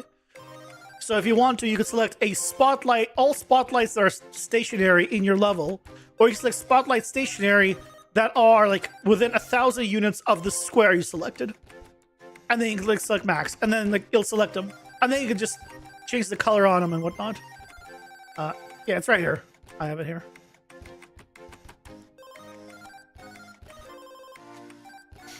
Just real quick. Here, I'll show you something. Here. I have a point light here. Right. Here's my point light. And this point light is stationary, and here I'll set one to movable. So you can see one is like this because it's stationary, one's movable. So if I select any, this is the older version. I have not upgraded my new one because it doesn't have the visibility in this one. Oh, actually, hold on. Can I upgrade? Ooh, it gave me the option. Does that mean I can update it? Light manager.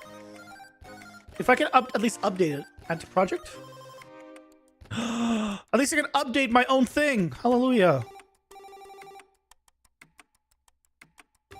Yay. Okay. So right, it selects both when I hit select here.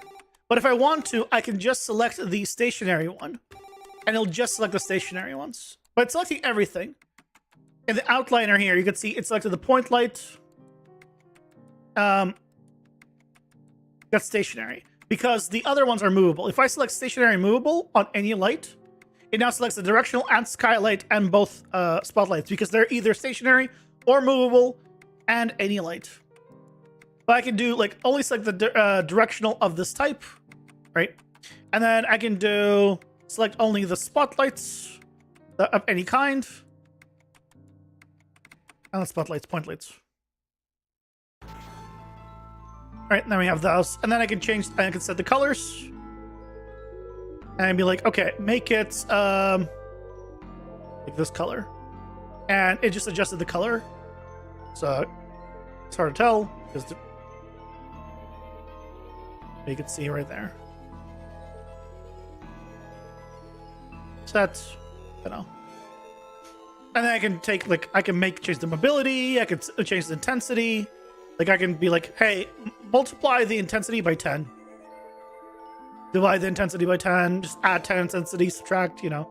So it's a bulk tool for lighting. You can set lighting channels, whether it casts shadows, the visibility, temperature, all of that is here. You can dock it. And be like, okay, cool. Like, I need to make a video on it. Hello, Leo. Welcome in. How's it going? Hope you're doing well. Have I tried Marvel Rivals? No. It would be nice if we can also add tags to this and have it select lights by tags or something. Ooh. That would be difficult. Because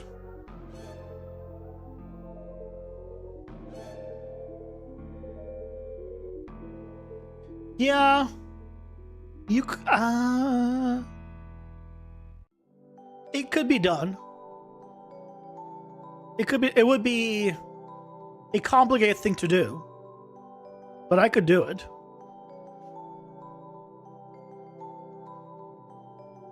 Or you'd make a selection and then be like, hey, add this tag to it. You can type the tag in, hit add.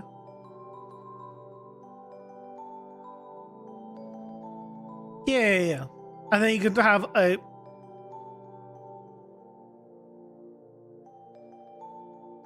The hell just happened? Oh. The project's loading in. The one we've been waiting on. The park. That is the other project we were trying to load in. It's finally loading in. It just for some reason opens directly to the level, which by the way, you should not do. Don't configure your projects to auto load into your level, because if something happens to your level and it's broken, that means that you'll have a bad time trying to open your project. Like make your auto load level to either be like something simple, like a little test level, but never make it like your actual like full level that you have everything in. Project names must not be longer than 20 characters. You might have problems saving or modifying a project with a longer name. Well, you made it that way. You have a default map for loading that's completely empty. There you go. You don't really need that though. If you want an empty map, you can just clear the map. Just make it empty and it just won't load anything. You don't need to have like an actual map saved like that. Or level. Oh, there we go. Oh, good start. Beautiful.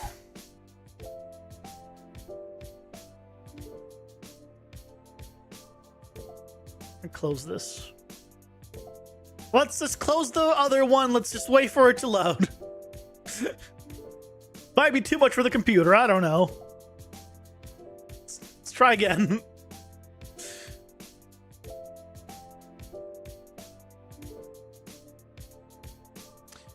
I see. What was I just talking about, by the way? What was I just talking about? How you don't want to have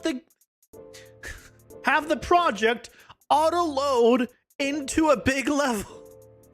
Because if something goes wrong, you're shit out of luck. Hey, this is Baldur's Gate 3. I have the background cycling behind the games, like behind games and anime that I watch or play. Every 10 minutes, you'll see a different background. Yeah, I want to play. So I guess we're not getting the park now.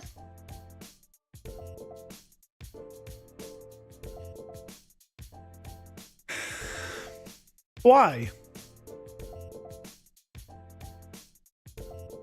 Hey, DevGods, welcome in. You can edit the config file and change the startup map. Can you now?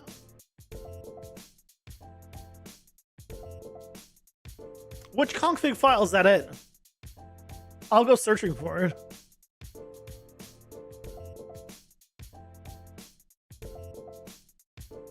I mean, it doesn't guarantee that it's going to fix this. Because if it crashes... I mean, this is not even trying anymore.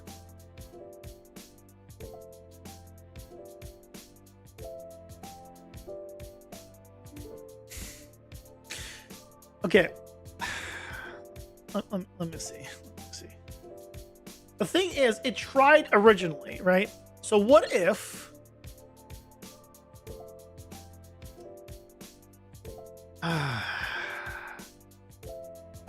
show in folder. What if I delete it? And then recreate it. I'll do create project again. I'm going to change the name of the project.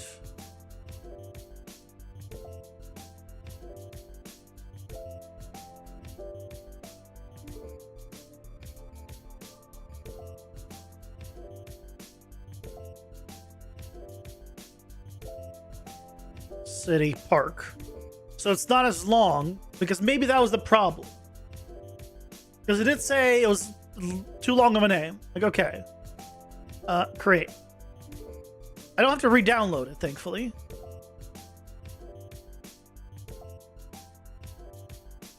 I don't know.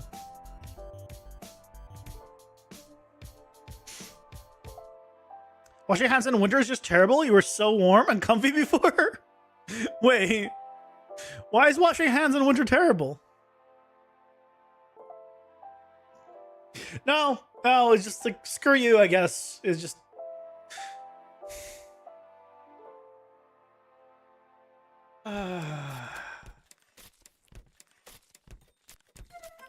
on config.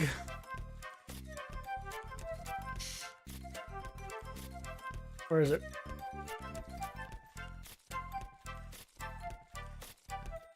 Startup map, there it is. Delete. Save.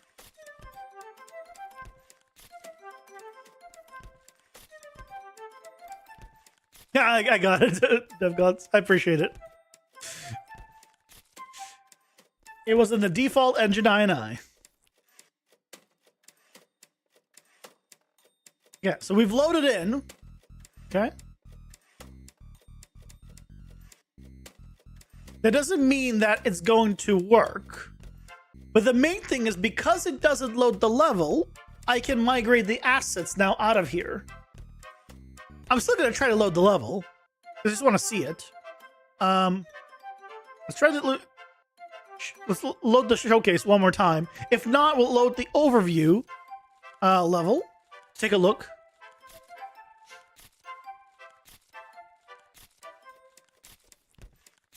Okay, yeah. Okay. Noted. Just doesn't work. Let's go to the overview.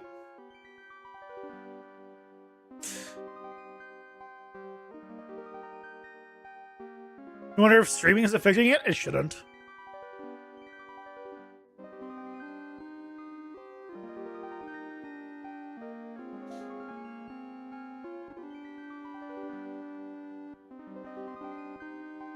I'm not saying it doesn't, but it shouldn't. Unfortunately, like, I can't specify OBS to be like the king of like my GPU. Unreal still takes priority.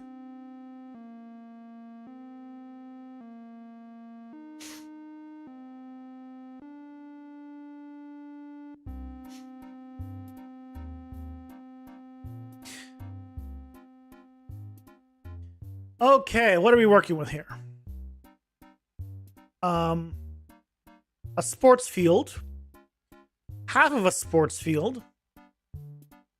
A water sports field. Another sports field. More sports. Okay, we got sports equipment. It's great, great. Hey, another sports field. More sports stuff. Whatever this is. We got a playground.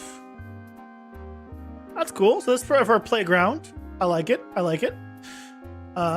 We got some trees. Honestly, these are probably one of the best looking trees I've seen in terms of roots. Most trees, don't have like roots like this. They're just a trunk circle. So I appreciate the roots on this one. You found a clean sweater? You don't need a clean one, let's be honest. I guess clean is better than not clean. Sometimes. One-sided, okay. We got some buildings. Interesting. Green Park. Welcome to the Green Park shop, snack bar, and restroom. See, now why would you do this? Now, why would you do this? See, now when I am making my own level, I have to put the shop on the left, the snack bar on the right, and the restroom behind. See, you're forcing me. You're forcing me to put this here. It's not decals. It's not decals. Wait. There it is. See, it's not decals. It's part of it. That should be decals. You're right, Leo. This should be decals. But it's not. Yeah, but it's not.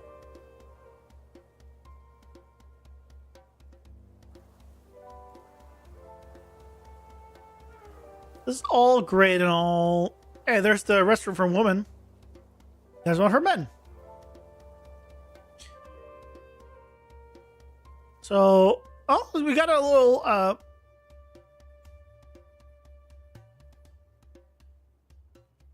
we got a very interesting fountain with geometric mossy rocks in it. Wait a minute, they're both connected, sus? Well, no. Well, I guess it is very small.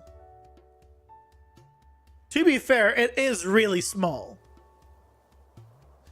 I was gonna say, like, oh yeah, but like, you know, it's half. You know, half is one, half is the other. There's a wall in between. It would be very funny if this was just like from the outside. No, we got two separate restrooms on the inside. No, we don't. This is nice. Some park benches. Like, there's good stuff here, though. Oh, like a fire pit. Some benches. Yeah, I don't know what's up with a D20.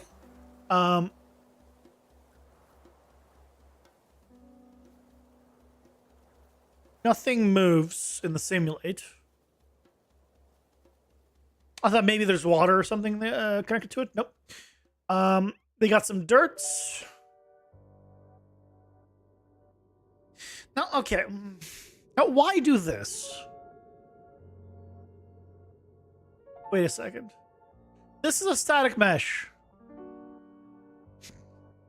Why is this not a decal? Switching to setting up computer. Nice. This looks like it's a static mesh. Why is it a static mesh?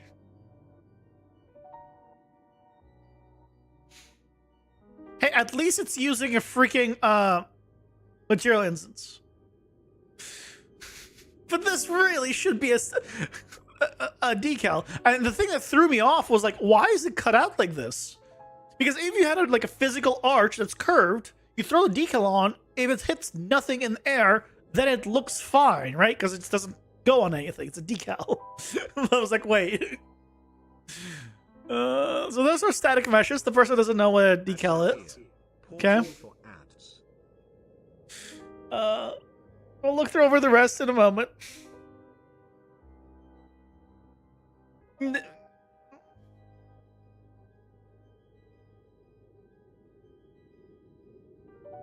Nope, that's a regular mass material. That's two-sided. Nope. Look, this is not the worst one.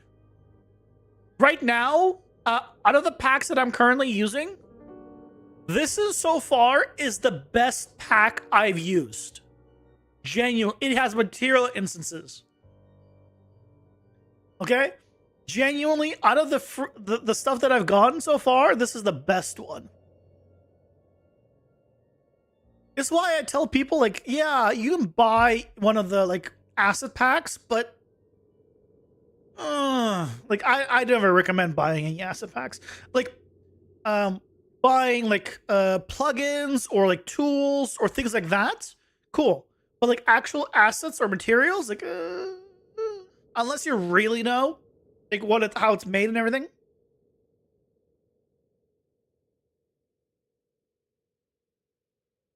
You go straight to the brick walls and start building? I can see that. Would you say the same thing after realizing they're one-sided? And this side, for whatever reason, has this?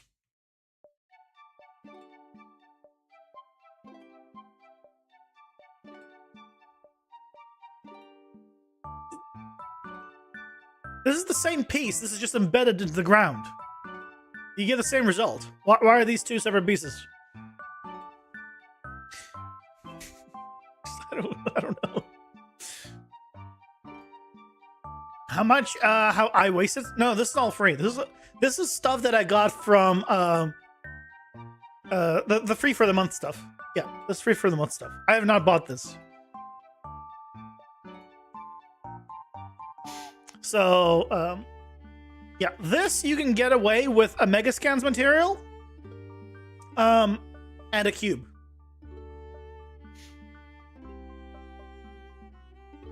Some nice science. You know what? Nice science. These make sense as static meshes. Okay. This is not a park entrance. Authorized vehicles only. Accessible entrance. Is he like a fancy? I don't think they look like this, do they? Hold on a second.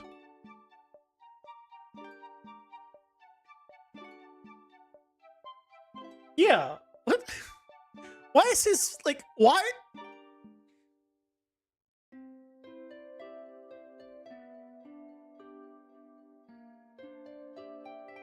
Like, for reference, why is his feet, like, off of it? Literally, they're like hanging off. He's like in a super speed position. Like, what is this? No, I'm not saying that. Like, at some point in time, Leo, this was a free for the month thing. Not that it's literally right now free for the month. I just checked my library to see what park I had, and I had a park in my library because I've been getting a bunch of the free for the month stuff. The sport wheelchair. I mean, clearly.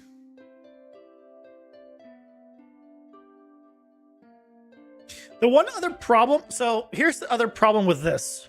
This is another reason why decals are the best. You make a sign that says all traffic and a blank thing, and then this arrow. Hey, guess what? That's a decal now.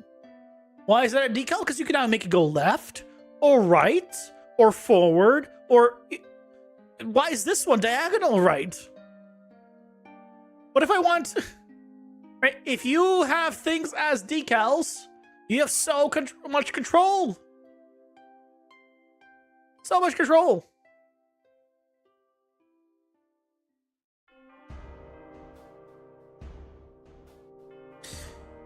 Anyway, we got some roads. Honestly, the roads aren't bad. Be honest, the roads aren't bad. You have like a curve. Ooh. What? Hold on a second. What? Why does this have depth? Why does the paint on the road have depth?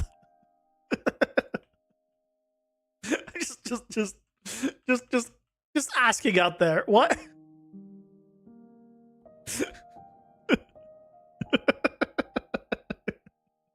Advanced speed bumps. Yeah, seriously.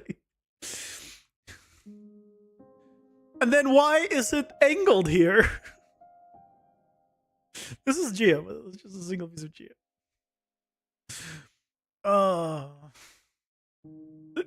What is happening?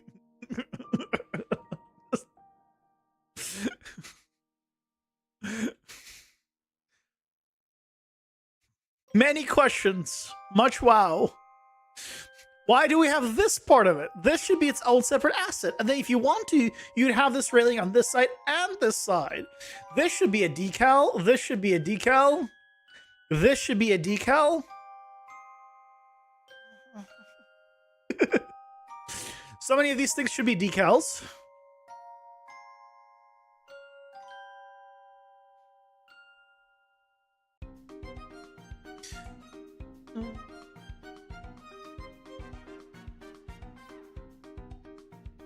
This is not a request, it's a thread. Stay in your lane. Oh, hold on. Don't worry, guys. Don't worry. We got thick dividers here too. And don't... Hold on a second. Okay, it just looked like it had... Wait, is it masked? It's masked. No, it's transparent? Wait. Hold on. Is it masked or transparent? It's masked. But why does it have holes?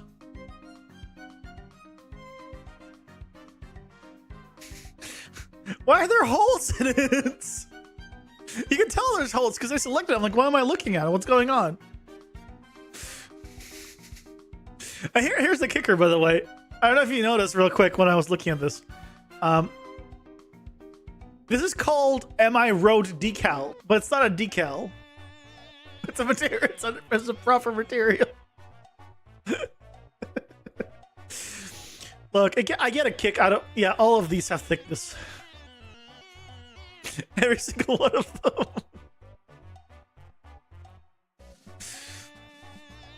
No. It wasn't a lot of tries. No.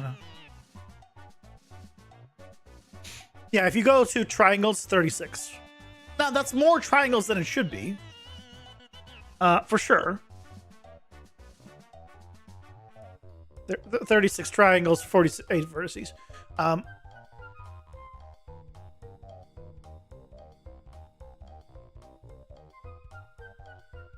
Like, it really does not need this extra bevel there because it should be a decal. But whatever.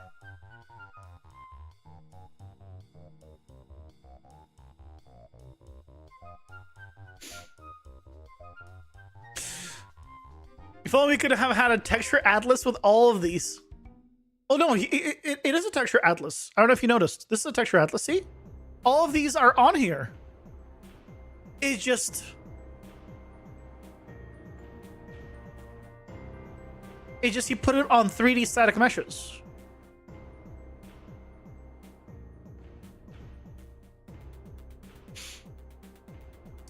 Yeah, I don't know. Anyway, what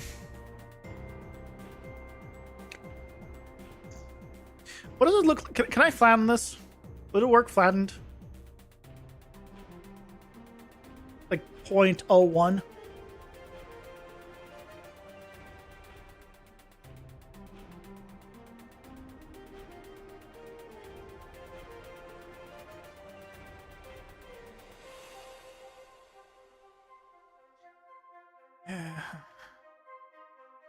It doesn't look good.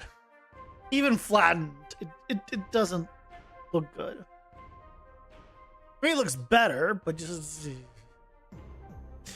Anyway, let's continue. What are we looking at here? Oh, sorry. We got some ramps that, of course, are only one-sided. People shouldn't do this. Unless for some reason you're meant to only ever use the assets from here. This makes it so you can never be used from any other side. In any way. Unless you put something else there, but then it's a flat card. It's like you can easily connect it to something. I assume this is a masked image.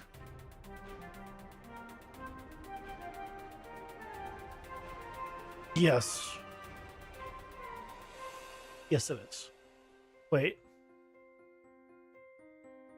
Wait, no. Oh, okay. It's supposed to be looked at from this side. Sorry. I didn't realize I'm looking at it from the wrong side. Because these bolts are working from this side, but not from this side. Oh, sorry. It's just my mistake. I was again looking at the thing from the wrong side. It's just... But what am I looking at here? Oh, this one's also from the wrong side? Okay, this one's from this side. The other one's from the other... Oh, no, guys, it's fine. It's fine. Also, this is the same thing on both sides. Here's what you do. You make half of this, and then you take this half, and then you're going to have 4 combinations. You can have one that's both of these, one that's this and this, one that's this and this, right? Because you rotate it, you can also flip it, you get a lot more variations.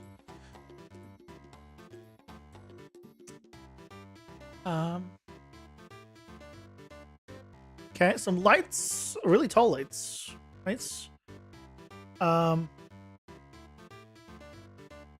All good there. Oh, you got some nice trash cans, actually. I can use that. What we got here? Okay, we got a ball. That has an S on it. Someone tells me he took the Quixel ball and he just put something else on it.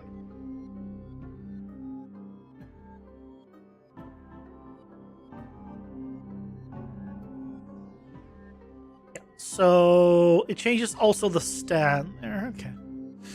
Just want to see what it changed. We got a guy.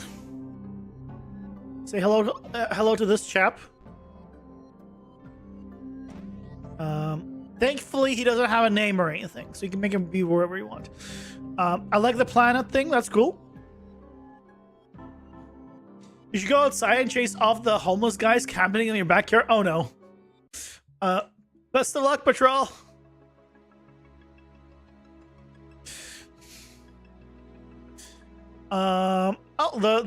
This is nice. You know, that's nice.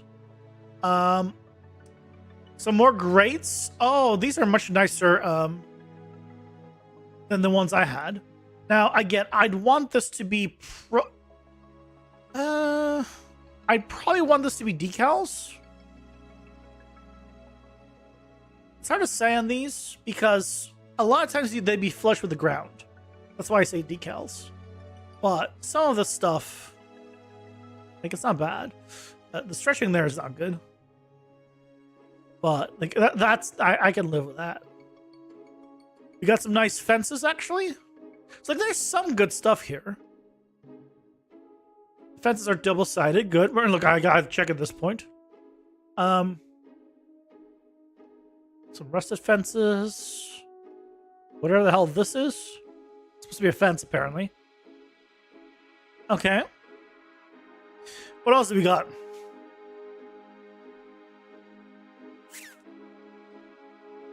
Some rocks. Again, this can be a decal. Let's be honest. No, this can be a decal. If you really wanted to have this have depth, you can use like parallel seclusion mapping. If you really want, I mean, I guess in that regard, then it's probably cheaper to do static mesh. But well, how many tries is this? Hold on. 500 triangles for this.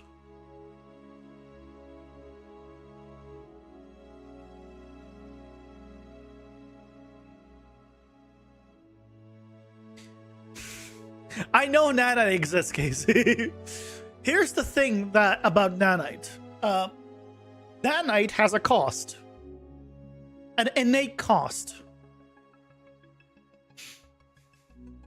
Hey, Lucian. Yeah, welcome in. How's it going? We're doing well. Yeah, 500 is a lot for some leaves. You're right. That's exactly what we're getting at. Nanite has a cost if you turn it on. If you have everything well optimized, nanite will actually increase the cost of your game or whatever your project is.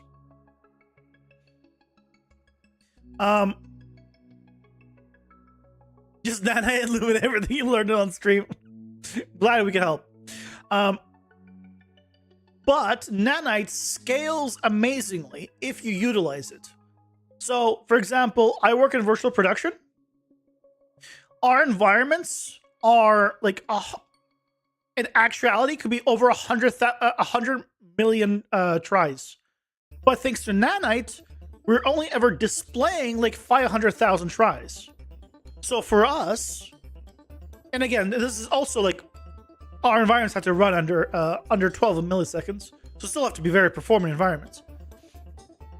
So for us, nanite is a must because it scales so well. But if you have already a well-optimized environment, turning on nanite will just make your environment less performant because there's nothing else it can really do for optimization in terms of tries. So effectively, you're just having the like extra base cost of nanite without really much of the benefits. So depending on your use case, absolutely, nanite is the way to go. It's just not for every use case.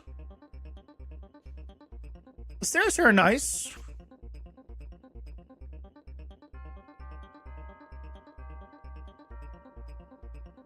You know what they could have done? They could have done this part as a separate mesh, and then just have this, and then you can make one from the other. So people over here, like look at my gold-plated triangle ground leaves. Everything you're using is nanite, but you got very detailed models. Yeah. The other downside of nanite that I don't think many people can think about is the asset size. Right? If you have nanite models, like actually nanite models, right, they're gonna be bigger hard drives, take up more space in your hard drive, which means your game will package bigger. So just something to consider. Like that doesn't mean it's bad. Like Wukong, even from the cinematic, I can tell you it uses nanite. It looks amazing, right? If you're utilizing it, it's gonna look great. But I'm sure the game is not like, 10 megabytes.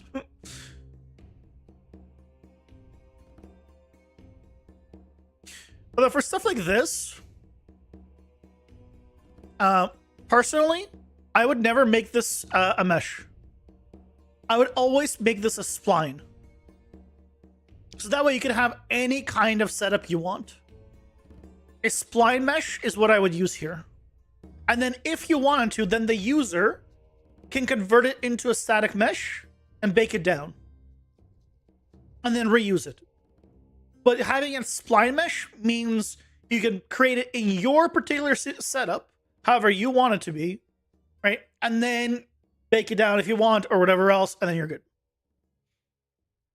Can I work for runtime created meshes, or like it's pre-baking? Nanite is just like how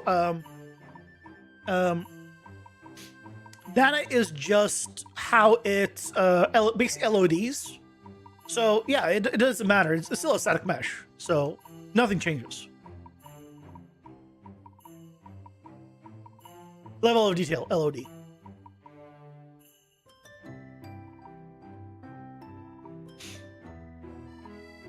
Game did lag even with Nanite in some scenes and fights. Yep. Boss fights are somewhere hit or miss in terms of lag. Yeah. But a lot of times, yeah, it depends on your environment. I'll tell you this, again, Nanite's not going to be the culprit of the performance there. Most likely. It could be. Nanite also, right, has a cost on per asset depending on how much it's crunching. If you put a 1 million try mesh right up to the camera, where you see the entire thing fully in camera, and another 1 million try mesh that's a single pixel way in the distance, the 1 pixel million try mesh will be more expensive in performance than the one in front, even though it's the same mesh. Just because it's doing a lot more crunching in the one behind than the ones in front. So you want to do LODs combined with Nanite, because for my testing, they work together. You can do LODs, so over distance, it drops in LOD, and then Nanite does the in-between bait effectively. That's what I found to be like the best combination. So, because you can then have billboards effectively at the end and have not be Nanite. Yeah.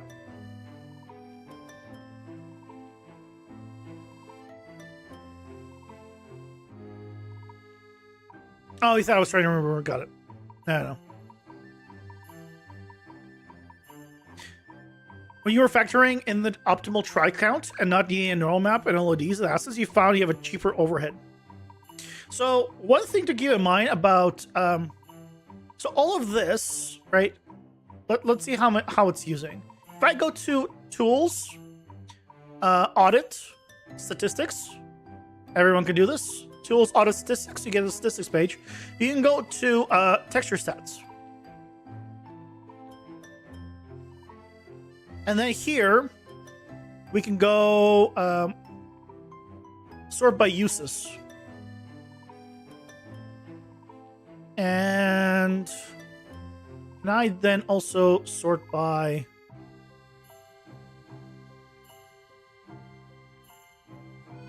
So, let's see if I can find two next to each other that are different.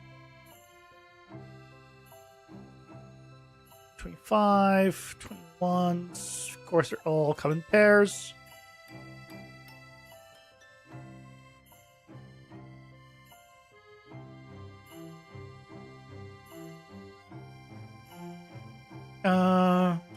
So basically, what I want to show here is when you reuse the same texture, right? This 2K texture is used. Sorry. Yeah, this 2K texture is used 40 times for 5.5 kilobytes. While this 2K texture, let me just make sure it's the same setup.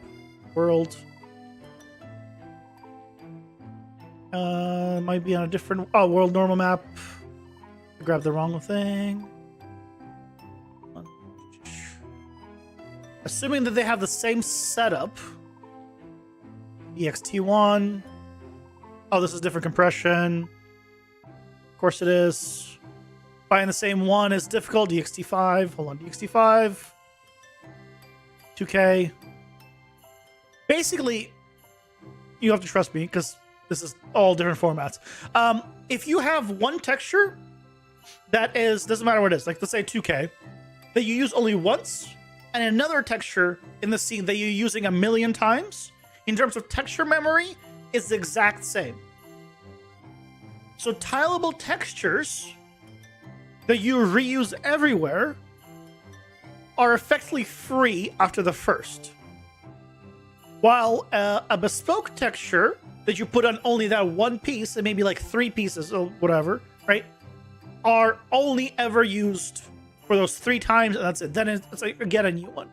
So a tiling texture with like decals on top for the detail breakup will get you far more efficiency in terms of texture memory.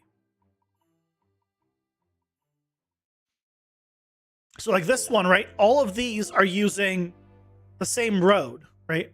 As a base. Now, in this case, it's using 2 materials. This is using 1 material, this is using 2, this one's using 2, this one's using 3. Open up, you can see there's 3 materials. Right, but each material adds performance cost. So you could just do 1 layered material and not have 3 draw calls here. And when you have nanite, you have 0 draw calls, but the performance hit is there.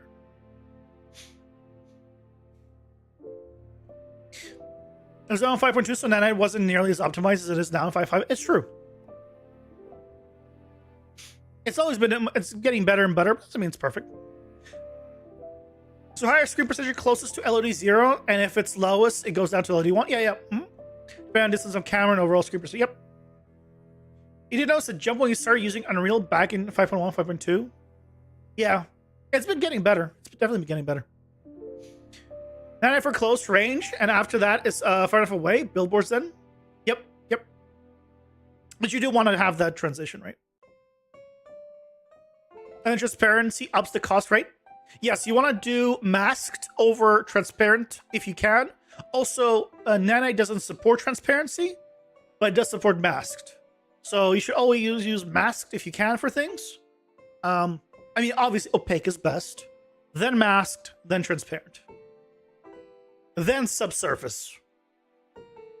Actually, I don't know the actual cost of subsurface compared to transparency, but I'm assuming subsurface, like actually good subsurface, would be more expensive. I'm assuming that is not actually like tested by me. So this is nice. What's not nice though is the fact that I can tell the tiling. Having tiling built into it sucks. Substrate looks so amazing, but man, some of the cheapest material instructions, yeah, it's looking like cool, but also, by the way, I don't know if you guys know, the instructions are not an accurate test for performance for materials in Unreal. Because your GPU can load a texture at the same time it's doing a bunch of math calculations. It'll take a little longer to load the texture than it does like simple math, right? It can multitask. So when you're doing your you're checking your instructions count, it will say you have more instructions. But in terms of time that it takes to load everything, is not actually more. Right? Because your GPU is just doing them simultaneously.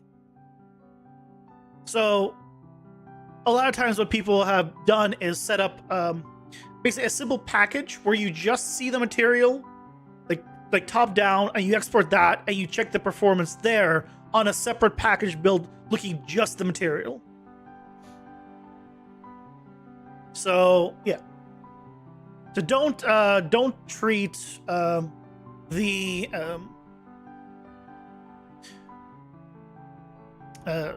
don't treat the instructions count as like gospel.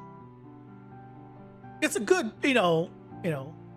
like it's a good thing to like keep in mind.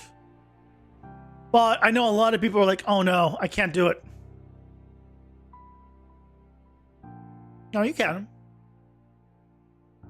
And also, you could have, let's say you have one material that you reuse everywhere. That's 1,000 instructions.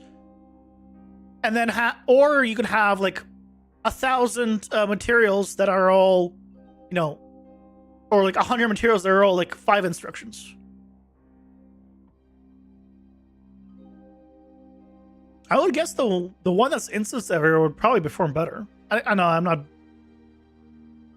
not guaranteeing that, but like there's other things basically that are will impact performance than just that number. Let's see, an 8K texture, a 4K texture, etc. But I also use Asset Manager. I have the max texture size set to 1K by 1K compression. Does it still use the full 8K texture loading in? No. If you set the LOD to be a 1K, it will do 1K max. As far as I know.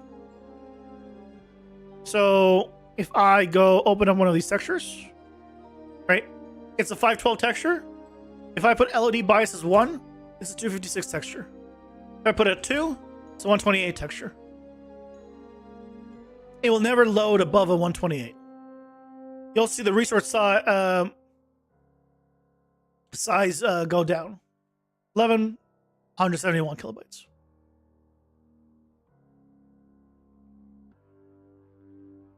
Which is why I always tell people, like, for working on stuff, like, just load it in a higher res texture. I mean, assuming your hard drive is fine with it.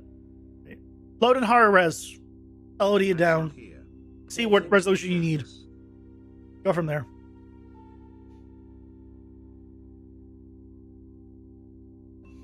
YouTube crash, you had to switch to Twitch? Oh, I'm sorry. Does that affect performance using the 8K texture and compressing it down versus just manually compressing into native 1K? As long as you're using the LOD bias, it should be the same. As far as I know. I could be wrong, but as far as I know, using the LOD bias to make it a 1K texture from an 8K texture means it just won't go above 1K.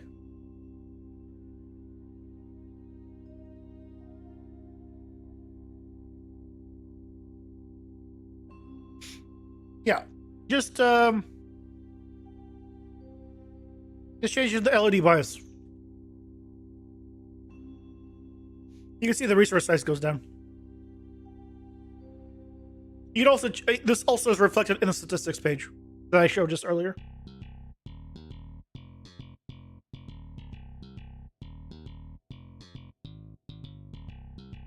Beyond 1K is wasted value and performance? It's not. Compression isn't fully affected? Well, it does. LOD bias lowers the resolution. Right? This is a 512 texture. LOD bias of 1 makes it a 256 texture. LOD bias of 2 makes it a 128 texture. You're talking about going from 8K to 1K, so you just change the LOD bias. And then you get the result you want. Changing compression, you shouldn't change compression. Set the compression you want and go with that. Also, this is sRGB. On this, should not have sRGB. But whatever.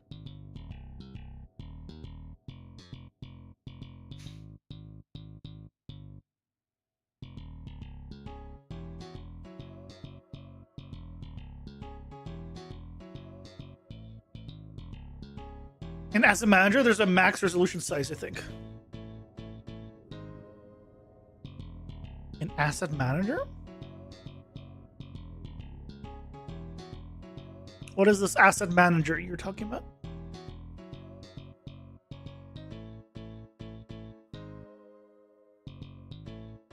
I don't think I'm familiar with the thing you're talking about. Or if I am, I probably just don't know. Don't remember the name. Yeah, so we look at that. That was all nice. I think. Oh, there's more stuff here. Oh, this is all one piece. Why is this one piece? Why make this one piece? Make this a spline piece. Clear on texture, you should be there.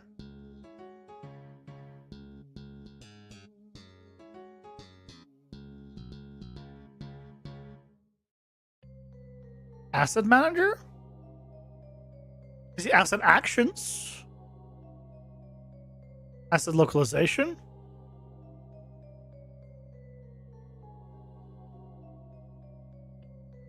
Oh, yeah, I just selected the property matrix. Yeah, I know what this. Yeah. You're saying you change the compression here? No, just change the LOD here. LOD bias right there. Maximum texture size.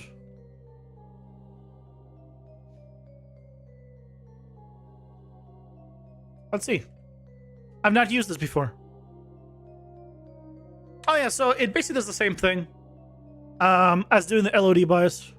Yeah, it's 128, 11 kilobytes. Yeah, same thing. But there's no real difference. As far as I can see. It changes the resolution to whatever you want it and updates the resource size. Effectively the same thing as I just did this.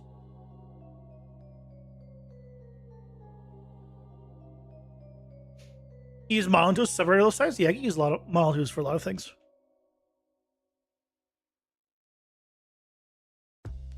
Oh yeah. Oh, for this, yeah, I could. This is nice though. This is why is it all combined this big? Why is this diagonal? I mean, okay, they're hanging down. Fine. Okay, there's some smaller ones. There's some smaller ones. The vines are nice. I always like a good vine.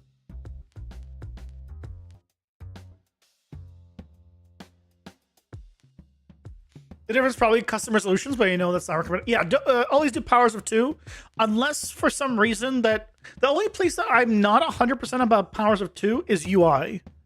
Like if you have UI always on the screen, it doesn't need, you don't want it to be mip mapping anyways.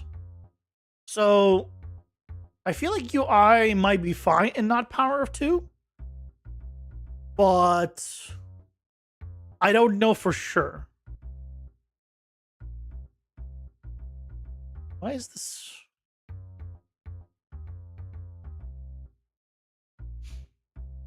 Yeah, some stretchy stuff. Well, we have some good stuff here. Namely the benches, these tables, right? All this nice stuff. But I was actually hoping for that I didn't see here. Oh, there's some more little foliage stuff. This is nice. What I was hoping for is like a grassy material they just grab.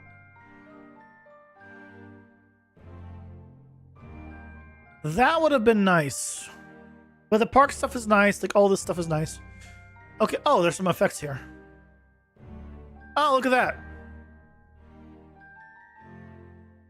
It's not the best. Leaves are kind of nice. When I can visually see the repetition, seem better.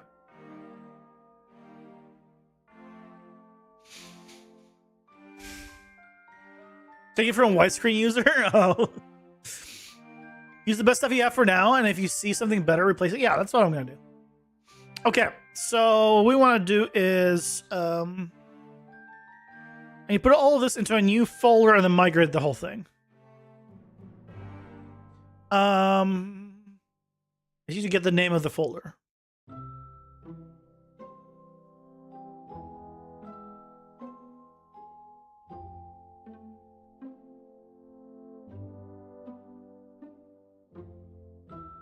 I'll have time represented in those particle effects.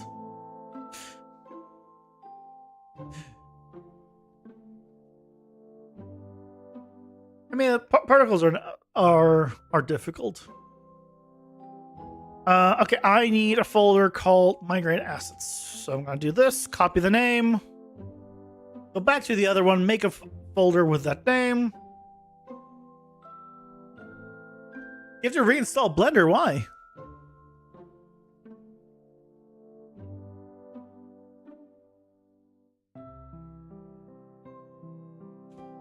And then I can move City Park into this folder. Yes.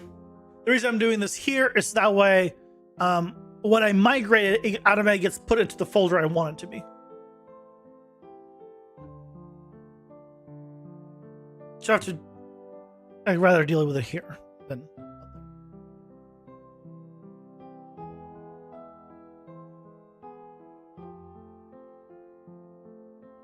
So Blender was incredibly painless? Yeah, it should be.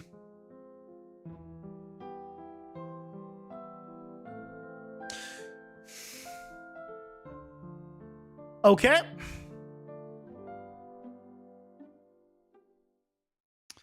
Can I move it?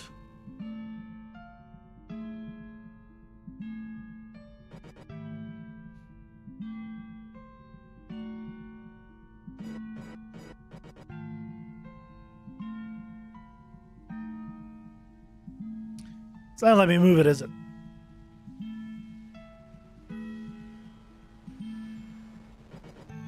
You computer, ah.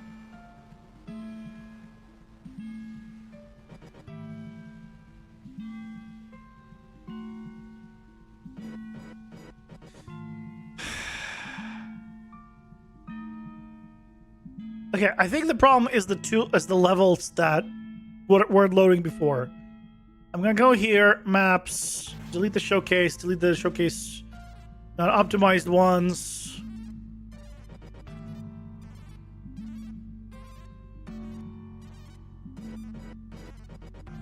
I press delete.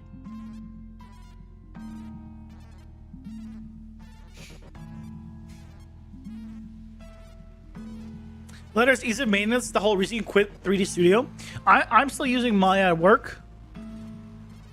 And God, there's so many issues with Maya. What? I just want to delete the files.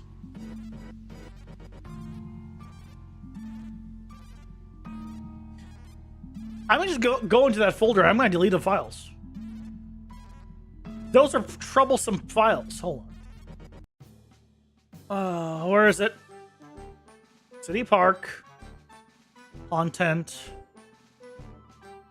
maps. I don't need the showcase. Let's delete.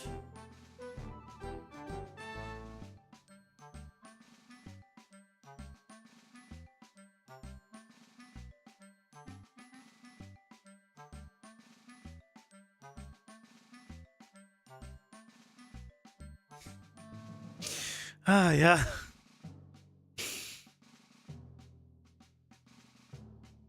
Okay, one more try. Move here. Yes. Yes.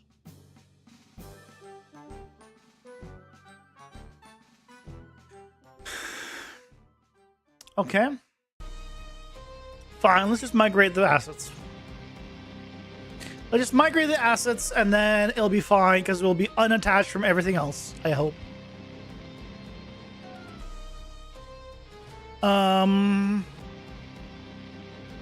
Meshes.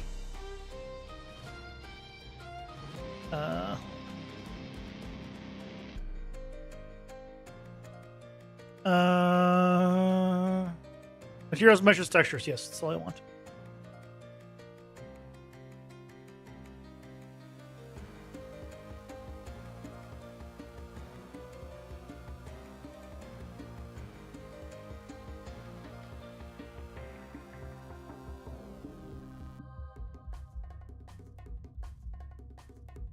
You couldn't make Blender work for you? You went back to 3ds Max? Oh. What the hell?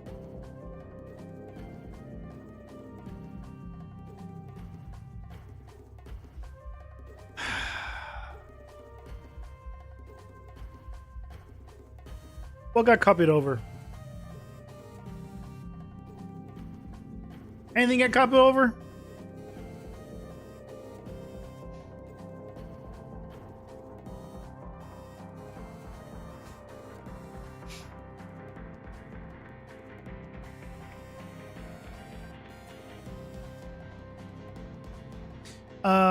City Park. Yes, some stuff got copied over.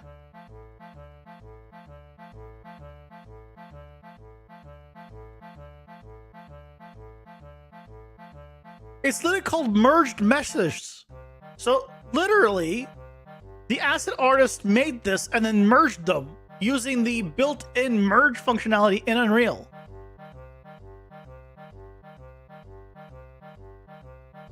Why? Just why?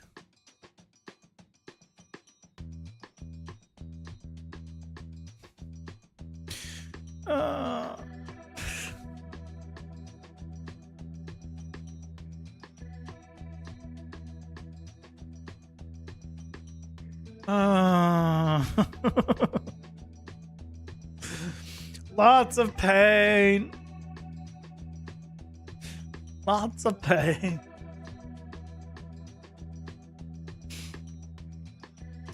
Okay, well, oh, it is gonna load. Oh, dear God.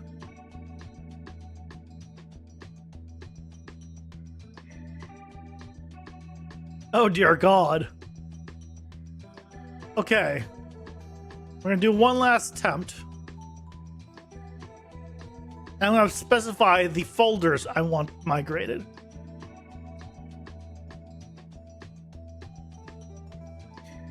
I don't want merge assets. Just Park Square. Yeah, I want Park Square. I don't care about the particles. I want the playground. I want the props. Road. Okay.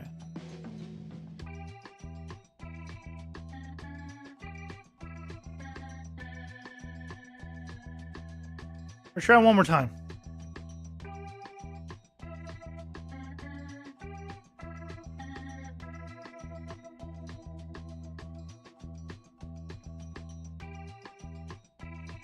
Yes.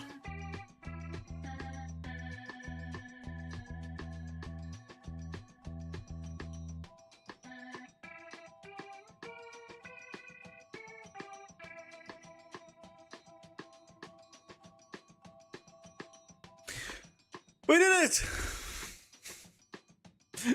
It did it! So the migrate, probably the merged ones, it just was like unhappy with those assets. Is my guess. Because that's where it crashed last time. I didn't migrate it this time and it was fine. So my guess is it just really didn't like those merged assets. So now I can take City Park and move them into migrate assets. Move here. Yes.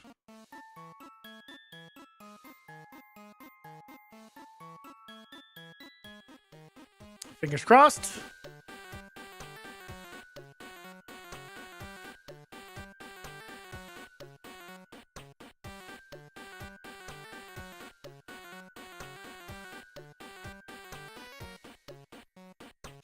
I don't know why it says renaming assets. You shouldn't be renaming anything when it's copying, or it's like moving things over. But it's probably just like needs to rename something, or checks the names probably, and that's why it says renaming.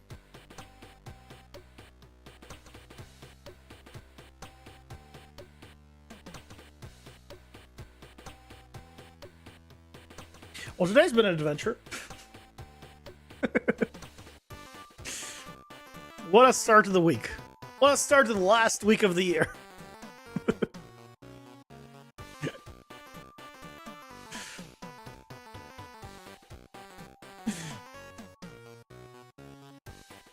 Okay, well, this is gonna take a while, clearly. Okay, guys. I think this is where I call it a night. This is gonna take a while to migrate. We're not getting much done after this. It's late. We'll be back tomorrow with some more game dev at 6:30 Pacific as always. Yeah, we'll actually start working on that park and set it up. And hopefully it'll be great and wonderful. And I'll probably use a combination of the Quicksil and other stuff for the park. So thank you guys so much for joining me today. I hope you had fun. And I hope you have a good rest of your night. Have a good night, guys. Bye-bye.